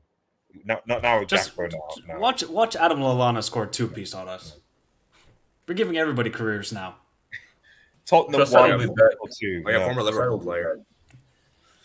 Casado's on 3.5k a week. Liverpool can sign him. Yeah, Liverpool needs to sign a midfielder, and he's a very good midfielder for Brighton. I was surprised that Chelsea didn't go for him, but I'm honestly shocked. They could easily just say, "Hey, 80 million, Brighton, they'll take it." Yeah, but for some reason, no. Griezmann. But okay, Brighton. I think the Cucurella signing has complicated the evaluation at Brighton, right? Because then now it's like, what we can actually get more for our players. Yeah. Right. So because Cucurella went for 60 million, didn't he? Was 63 million. Right. Final topic Well, sorry, we could talk about Napoli Juve actually. But Wait, RDS, you didn't give your thoughts on the London derby, I think. oh, I didn't actually. Oh, sorry. Brief summary. I actually think Arsenal will win this. I do. I know Conte has his comebacks with Spurs, and I know it's London derby, but there is something that I've seen about this Arsenal team I know they were frustrated against Newcastle, and I guess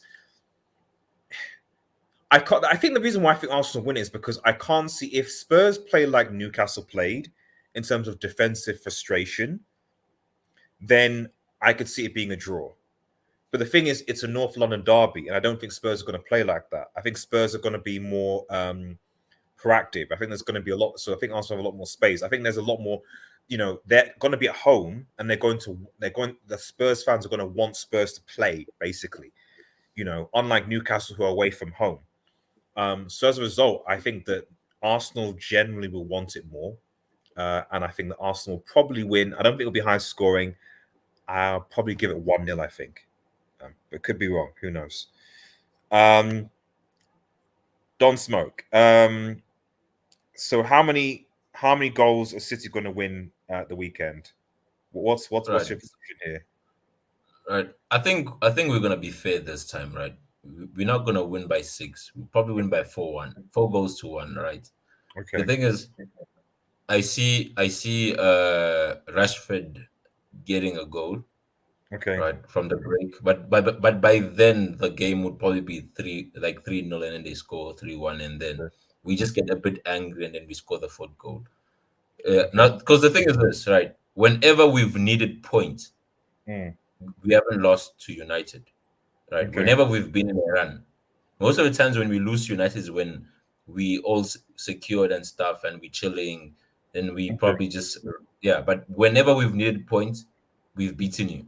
Right. Okay. But I expect a better performance. And I think the key is this, right? United won't park the bus. And that's when KDB comes to life. Right. And your Haaland, right? That space is going to give us. I think I'm only curious to see whether we play Bernardo or Gundogan, right? You can clip this all you want, man. I said Haaland had trick the last time, and no one played the receipt, right? So hopefully you play this one. Right. So, but I expect. I don't know. Is the fridge playing, or you gonna play Varane with the butcher? I'm not sure actually. If I'm honest, I'd actually prefer Maguire to play actually, because I think that they will be able to deal with more. I think he'll be able to deal with the physicality of Haaland more, than the butcher and Varane will, in my personal opinion. So the butcher is supposed to be the butcher, like the physical guy who goes toe to toe with his. He is. He is with the average footballer, but Haaland is basically a very, very tall Viking, so it's a bit difficult. Because I remember Varane injured himself the last time we played. I think it was 3-0, and he basically, I think he kicked himself. Yeah, just possibly that might have happened. That possibly might have happened. It's possible. But I think since then, though, we had a very good World Cup, and KDB, not so much. No, like the last time we played, you guys. I'm too old, tax. I don't think he's too old for football, but international football apparently, But yes, the last time we played, you were actually on a good run, right? You were, I think, on your best run, and then you were talking about how the butcher will silence us, and then it was 3-0 at halftime. How are we on a good run? I don't. You were on a good run. If you remember correctly, I think you had like 4 games on the bounce. It was after the Brentford defeat, and then you had a. No, we played you quite quickly. I'll scroll back here. Let's have a look. I'll scroll back. Just go back. You go back. You're gonna see you were on a run. So what happened is let's have a look. Yeah, so we beat Liverpool, then we beat Southampton away, Leicester away, Arsenal, and then we lost to Sociedad, and then Sheriff, and then lost to City. So I mean, if you count the Sociedad loss, technically it was you can count it from there. It was like we had 1 win, and then we faced you guys. Yeah, but in the Premier League, you done what? You beat Liverpool and Arsenal, and you guys thought like this is your season where you win the league. No, you just I reminded mean, you not of me levels. personally. Not me personally. I think that certain maybe Yasser did.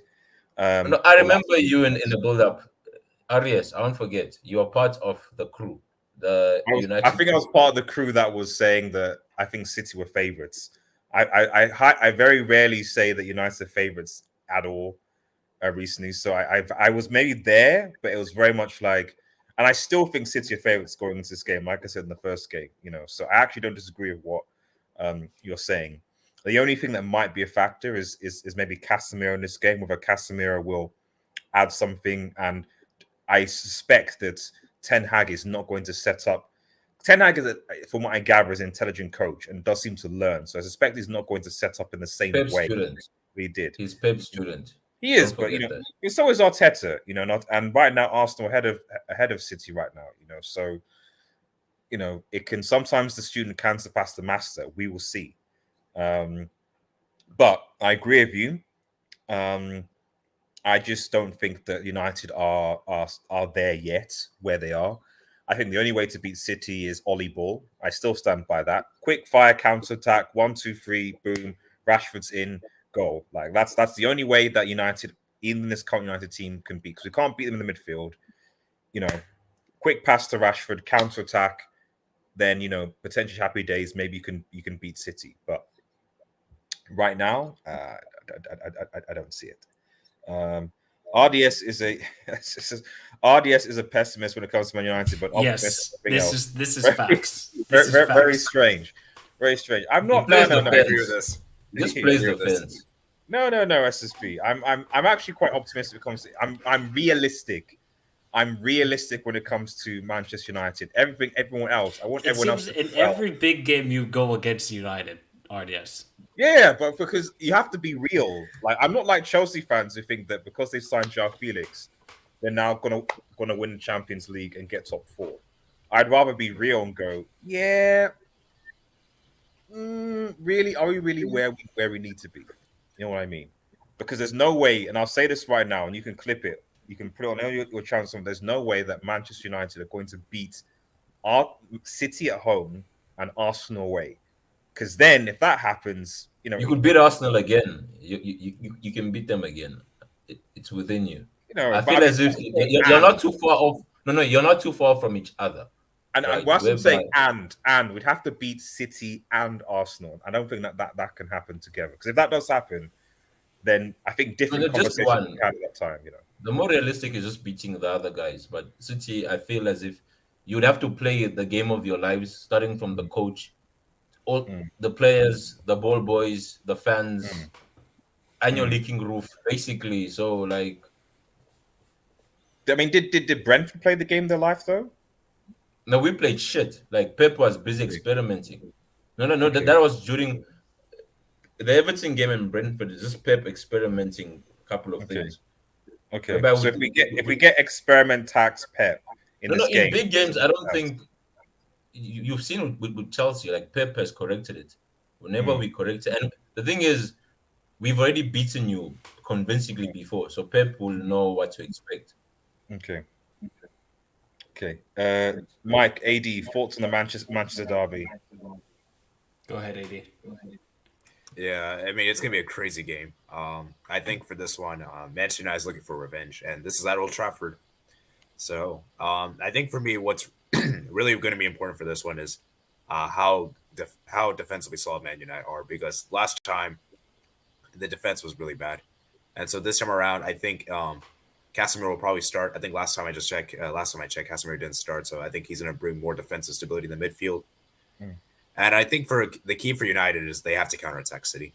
City this season haven't been as great as previous seasons, so I think there is a chance that you can expose them. You can hit them on the break.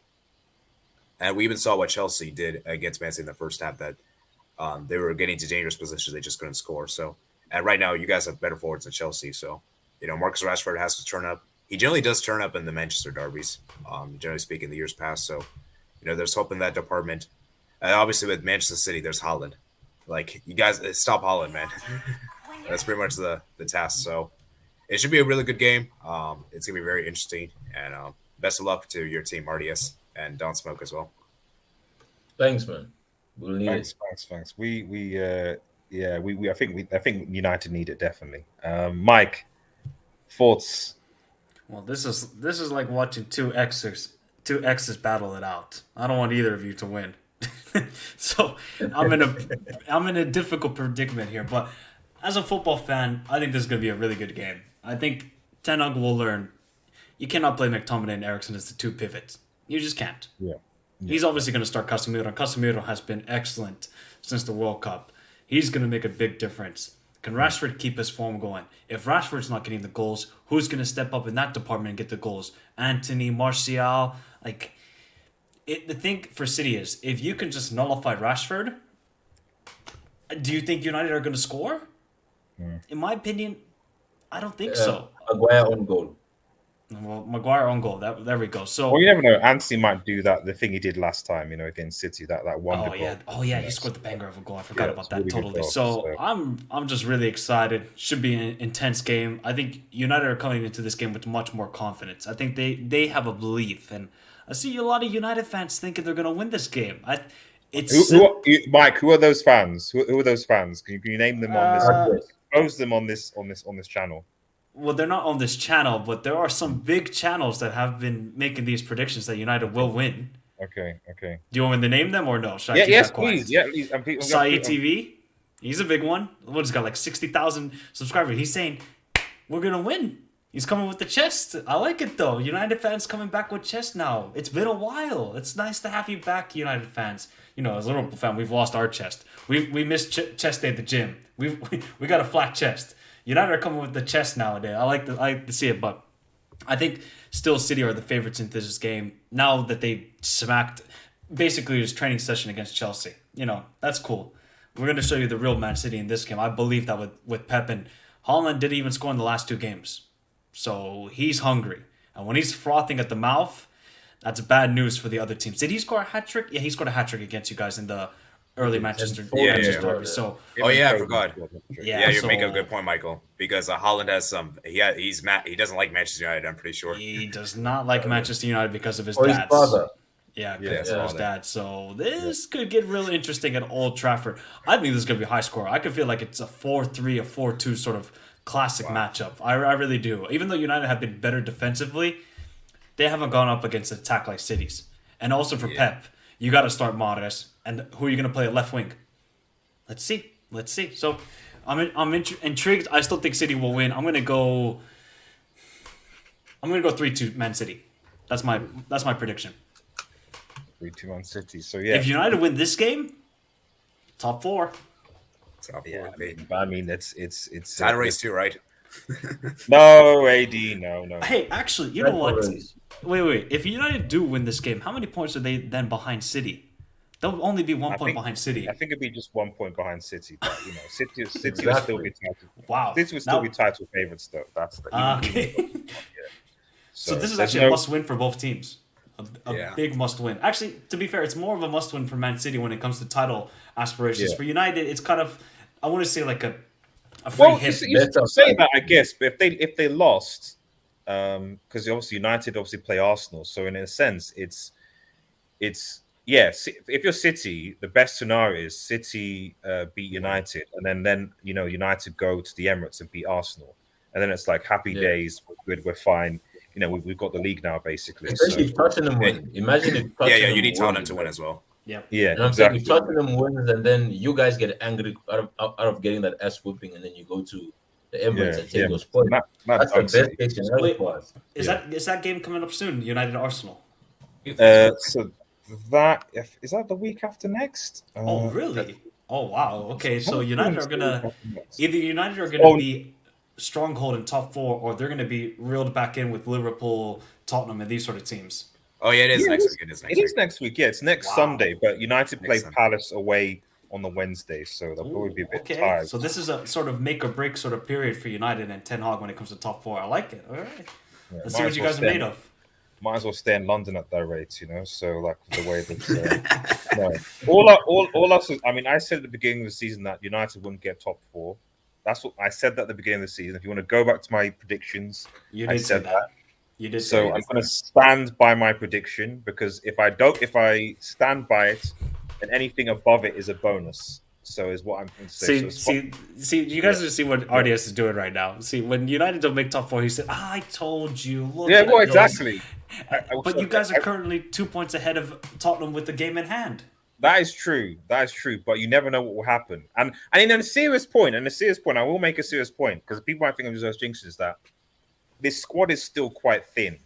Yes. Very, very thin. If Casemiro goes down, you're screwed. Exactly. Casemiro, Rashford, all these guys can pick up injuries. So, it's one thing, and I've been telling a lot of United fans this, is that, oh, yeah, we're buzzing, we're falling. So I was like, okay, cool. You got McFred. Sorry? Your default McFred. Okay, Don, like, trying to have a serious conversation here. We're trying to have a serious conversation here. And Fred is not a serious default option. Like, he can have, there are some games he can ball, but he's not a serious. McSauce. This guy got you second place. No, are you forgetting that the McFred combo got you a second place? The McFred combo did get a second place. Oh yeah, I remember. I remember a few years ago, McTominay scored a screamer against Man City. I think. Yeah. That was the Old Trafford last time when he went. To be fair, McTominay's best position is actually, in my opinion, is actually more of an 8 position than anything, as opposed to his DM. He's like a box to box. Exactly. He's much better doing that than being a DM or holding midfielder. But yeah, I just think that unless United actually strengthen in January, which then, aside from maybe Weghorst striker, they won't. I just can't see it being sustainable because they are going to pick up injuries. And as Don Smoke said earlier, and as even Sir Alex Ferguson said for United, it's like Sir Alex Ferguson literally said, I win most of my leagues in the last 10, 15 games. I go on an amazing run in the last 15 games. I just make sure that I nail those. And I think at that point, with the amount of games United will be playing in the Carabao Cup, FA Cup, Europa League, etc., like if Ten Hag was somehow still to get fourth, it would probably be a miracle. I still remember RDS that freaking 08 and 09 season when Makeda just went turned up in like the last couple of games, and you guys got the winner against Aston Villa and another team. I think it was Tottenham, I want to say, where he turned up as well. You guys were like 2-0 down in the game and you won 5-3 or something crazy like that.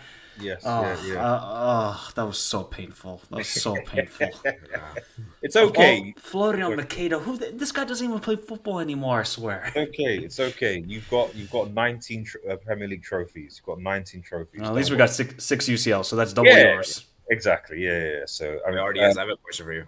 Go on, AD. Go on. Do you think United should try to win the Europa League more or try to get top 4 this season? Barca, I mean, strong competition in Europa League. Yeah, remember strong competition. I mean, what I guess I would say is that if United slap Barca, then I guess go for it, because you make an argument that Barcelona probably because who are the other strong teams in it? Juve are there. Is that it? Are there any other strong teams? Arsenal. Okay, fine. It's Sevilla drop. Yeah, Sevilla's there. Sevilla dropped into it. Yeah. Okay. Yeah. So you've got official owners are back. Yeah, Roma's there as well. Roma's there as well. Yes, Mourinho, exactly. Yeah. So More won't do anything. This is not the Conference League game. I think if United slap Barcelona, I think that will be a statement for itself, because okay, you got to be considered as one of the favorites if you slap Barcelona by whatever. If they struggle to beat them, or if they lose, obviously if they lose, it's not going to be in the competition. But if they do struggle, they barely make it, then I would focus probably on top 4. All right. So because there'll just be too many games, especially when injuries pile up. Is my personal opinion. Some United fans want to say go for all trophies, and I'm like, that's fine, but we don't have the squad to do that. United just do not have the squad and don't have the finance to go and do that. In my personal opinion. I'm just going to read some final comments and I'll just go around to give final thoughts, and then we'll round up. So Matt says that United are ready for this. What a game it will be. I'm not sure if they're ready for it, but we'll see. Casemiro will be key for Manchester United. That is true. If Casemiro has a good game, I think it could be closer than people think. It doesn't necessarily mean who will win or not, as in whether United will win, but it might be a lot closer. What do you think of the Jack Butland loan signing? I mean, he's going to be a backup. He'll probably play Wait, that Dubravka signing was so weird. Yeah, well, He was just Very chilling in weird. United for 6 months and then immediately played for yeah, Newcastle and lost to Sheffield Wednesday. It makes no yeah. sense. It was. I don't know what he was doing, man. I don't know. Low key, for some reason, I think the Manchester derby will be closer than we think it's going to be. What artist? Yeah, I've already read that. I was once the learner, and now I'm the master. I was even referring to Arteta and Matt. That's Uh, in movies, man. which movie was that from? Probably some Disney Plus. karate movies there. Karate Yeah, Kid. Something called Karate Kid movie. Um, Saeed is like Yasser though. Is That's he? true. it Yes, is Yasser, very watch. reactive. I guarantee you, Yasser will come on Friday night to HH's channel and say United will win. And I I'm gonna rant why they I will go on. win. Emily's got AD says what's up, and RB Lex says Sevilla is weak this season though. Yeah, they're 17th in La Liga. Sheesh. Okay, right, okay, come on. If the Sevilla would have somehow win the Europa League at 17th, you'd have to induct the Europa League. You'd Or, have to. or just induct the teams in it. I wouldn't induct the Europa League. I would induct Yeah. United, I was Barca. I was I was I was close with Frankfurt winning it mid-table, but to be fair, Frankfurt actually played really really well. They played really good. They like outboard Barca at the Camp Nou. So I think they just kind of put all their energy into the Europa League as opposed to they were actually a bad football team. And we're seeing that because they qualified for the Champions League group stages. Sorry, round of 16. Yeah. And Barca back in the Europa League. So Frankfurt, Barca, Yeah, I mean, Sevilla are struggling with the likes of Cadiz, so that just says everything about their season. that's bad. RDS, if we beat Barca, what will you do? I'll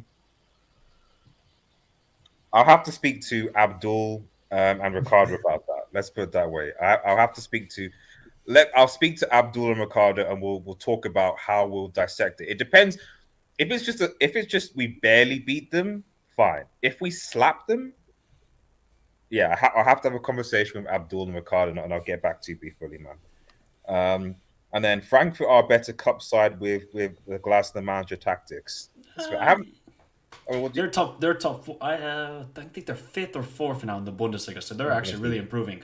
Yeah, because they saw. I think the thing about Frankfurt, is that like I was surprised because they sold quite a lot of their players last summer, if I'm correct. So I expect them to kind of falter, but the fact that they actually built on the previous season, as you said, they're fifth, and they're going for the round of 16. I'm telling you, that Colomawani guy has been amazing for them this season.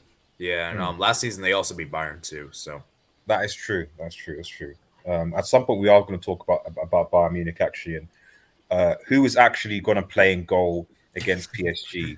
Because I still don't know. They're trying to sign Jan Sommer. They're trying to sign him. They're trying to, but it said that the deal keeps on falling through. So I'm like, I can't have a scenario where Messi. I think they've also been trying to sign Livakovic.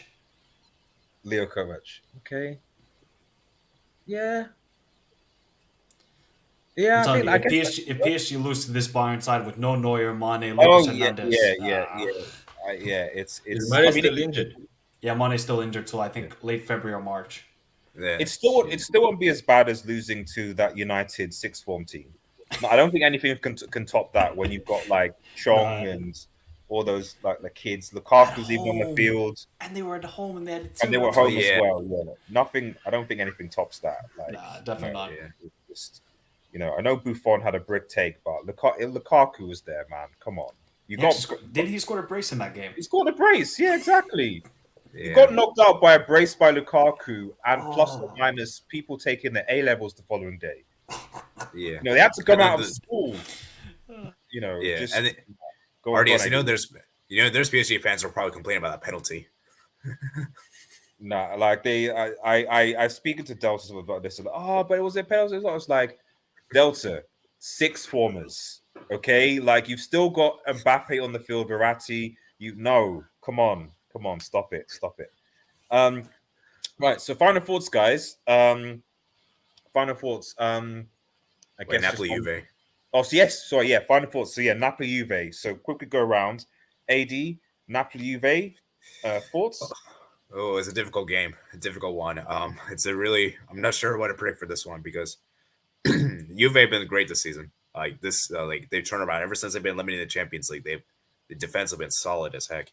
My concern though for Juventus is that their goal scoring isn't not that good, and they require late goals from like players like who's the guy? I forgot his name. Danilo and Milik. That's wrong with Juventus. Like, they don't score enough goals. Whereas Napoli, I feel like they can score enough goals. It's just I don't think their defense is that good. So it's going to be an interesting game. I'll just say it's going to be a crucial game because I think if Juventus wins this, I think they'll be how many points behind will there be actually? 1 point, I think, or 4. Ooh. They'll be 4 points behind. 4 points, yeah, that's crazy, man. So should be an interesting game. Anyone have thoughts on the Napoli Juve game? I mean, if Juve somehow win the Serie A with no Pogba, Di Maria not really contributing, and Allegri winning the title, I really like this league, man. It's one of my favorite. It's probably my second favorite league to watch in the world, actually, after the Premier League, because it's very attacking football nowadays in Serie A, and I really enjoy it. You know, you find some ballers like Kivic and Rafael Leao there, but you cannot allow Juventus. They've kept 8 clean sheets in a row. 8. So while they might not be the most sexiest team to watch, and they're kind of fluking their way to 1-0 victories, they're still getting the job done, and I just hope it's at the Diego Armando Maradona Stadium. The stadium is going to be full. It's Friday night. I expect Napoli to come with a bit more attacking prowess, and this is their first home game since the World Cup. It's going to be a crazy atmosphere. Osimhen scored over the weekend against Sampdoria. I'm going to go 2-1 Napoli. I think this is where Kivica gets his season going again. You know, funny enough, right, I see it similar to the Inter game. I feel as if Juve might actually get joy in this game due to the space Napoli will create, right? Because Juve hates a low block, and that's when they struggle the most, right? So, especially without your Di Maria and your Pogba, I feel like this is if they do what Inter done and frustrate Napoli, right? This could be one of those games, but the key is they have to score first. I feel as if Napoli score first, the game is over. Okay. Juve have to either keep it 0-0 till the end and try to grab one, do a smash and grab, or score early and just park the bus and frustrate Napoli, right? And I think it'll be a very interesting game. It all depends on who scores first. I think who scores first determines how the rest of the game goes. Because if Napoli scores first, then they probably win 2-0 or 2-1 or 3-1 because Juve have to come out. And it's just Napoli's at home, right? Yeah. Yeah. So even more so that the defensive makes sense. Okay, fair enough. So, I mean, I guess one on this is J2S says, "I dare Juve to win Serie A." I mean, can Juve really win Serie A? Really? They Can can. they win it? They can. They haven't even been playing that well, and they're only 7 points behind. So It's a long season ahead, and we know Napoli. They're the Spurs of Italy. They do bottle it. Yeah, I can't have Allegri again, man. I mean, come on, guys. They just what does the comments say? Colin Moani was a free agent, says RB Lex. Beef Bully says RDS to pay. I assume it's to buy, and a few others come. We collect top 4. Can we collect top 4? Can we think? Beef. I hate to break it to you, but we just don't have any money. I know people think I'm joking, but we don't. So if this person like that, like if we can get like 3 players for like less than like 20 million, then maybe. So, but but in theory, yes, but I mean, Murta has literally said John Murta, he literally come out and has literally said we want to replace Ronaldo. That's the priority. That's what he said. So the person who's in charge of the money at Manchester United has come out and said in January, the aim ideally is to replace Ronaldo. And the replacement of Ronaldo is a Burnley striker on loan to Besiktas. I'll move on. Yeah, we could give you guys a loan, right? If you don't mind changing your name to the Leaky Reds instead of Manchester United. I'd rather you just loan us Alvarez, to be honest. So if you loan us Alvarez, and then because he's That's not our really. backup guy. That's our Yeah, backup that's what guy. I'm saying. He's not going to get much game time. He's a World Cup winner. He's on your bench, so we can at least I use him think to play ball. no, he'd rather park the bench and just play every game at the Leaky Reds. Yeah, but I mean, he probably wants to go to at least a club that at least knows what winning the UCL is all about. You know what I mean? But He's won the World Cup. He has won a You World can't Cup. tell us a World Cup winner. He Trust me, has. you can't He tell has. us a World Cup player. Oh, we've got. That's a why he few was World laughing. That's why he was laughing at Kepa. When Kepa was talking to him, he was like, dude, come on. I just came from winning the World Cup. What can you say? Yeah, well, I mean, it's true. I mean, though Chelsea have also won the Champions League as well, so they're like, yeah, it's a good competition, yeah, that's where the quote's from. I heard also Bayern wants Bueno. That's true. Jason says Buffon tax. Rob's Napoli won. Juve won. RDS. Here's one. Hear me out. Manu should play versus City 3-4-3. Mid should be Cass. Is that Anthony? And I think it's Elanga. Is it Elanga? No, I think he means and. I think he meant and. And. You mean Ant? Okay. Oh, and That could sorry. be Okay, and sorry. It's got to be and, not Anthony. Midfield should be Casemiro and Ericsson, Garnacho. No. I'm not sure about that really. To be honest, I'd actually drop Ericsson for this game. Well, I want Ericsson. play. Sorry. I want Ericsson to play. Ericsson and McTominay will be the best duo. Or Fred. It wouldn't. Casemiro and Fred, for example, or Casemiro and McTominay, someone with some physicality in that midfield that isn't just going to just let City just bypass it. They need some physicality in it. So whether that's Fred or you can play Cassie and McTominay, Cassie and Fred.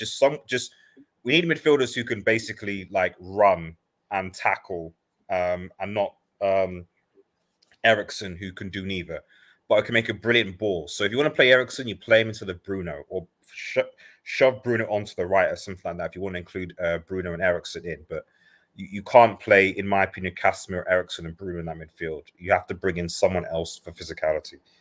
But we're doing our preview towards the weekend. And Matt says Napoli to win. I dared you, yes. So to Napoli won. Juventus nil. Oshman 45. Bart says get James Milner to his beloved Manchester ASAP.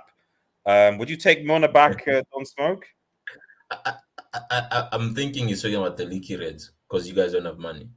No, I think he's talking about because Milner hates Manchester United. Will never go to Manchester United. So I think it was definitely the Blues. We might need a club ambassador down there in Liverpool.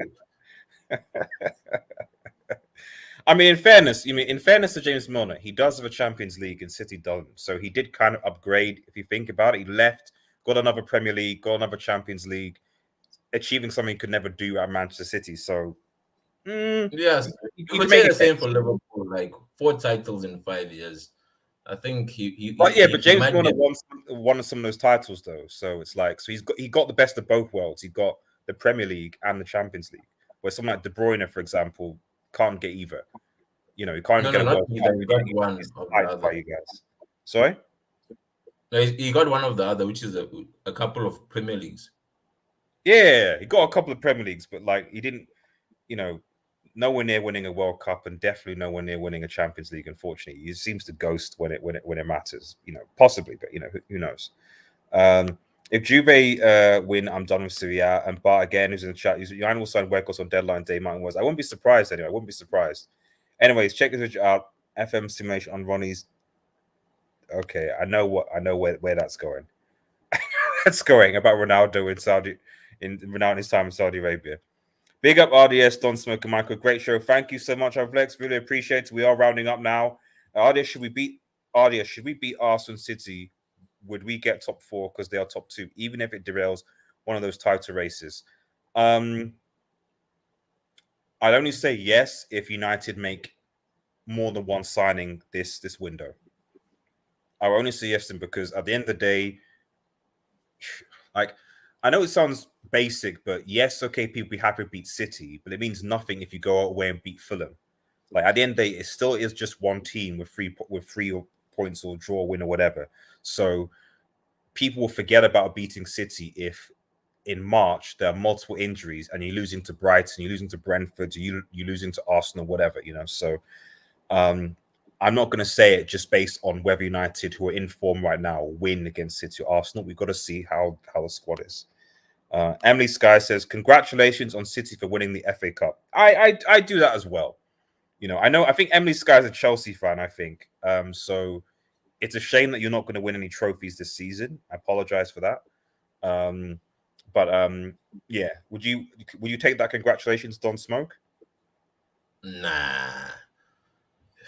We take this thing one game at a time. Like when you've been here for a long period of time, we don't get overexcited about anything.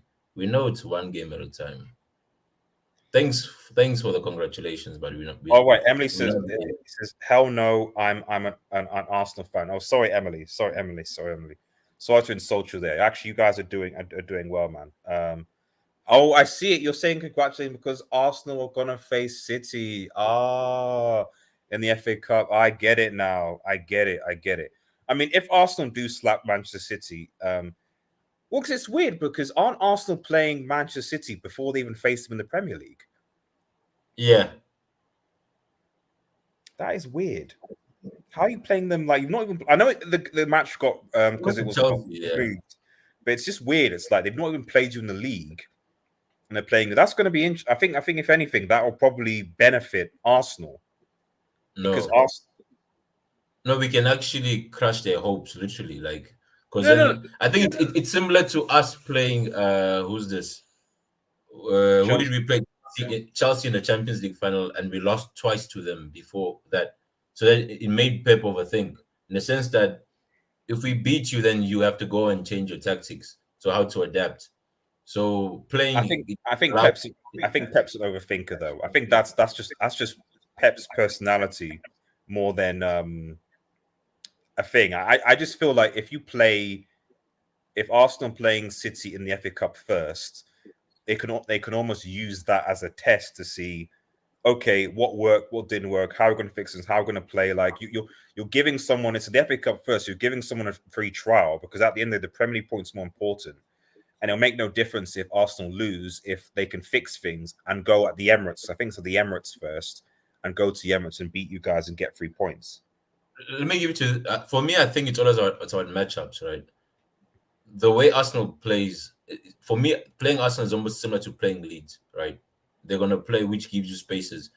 Hence, I always say it's much more difficult to play a Chelsea than, especially when Tuchel was here, because at the end of the day, our Achilles heel is always a back five, a low block. It's not teams that play free flowing football.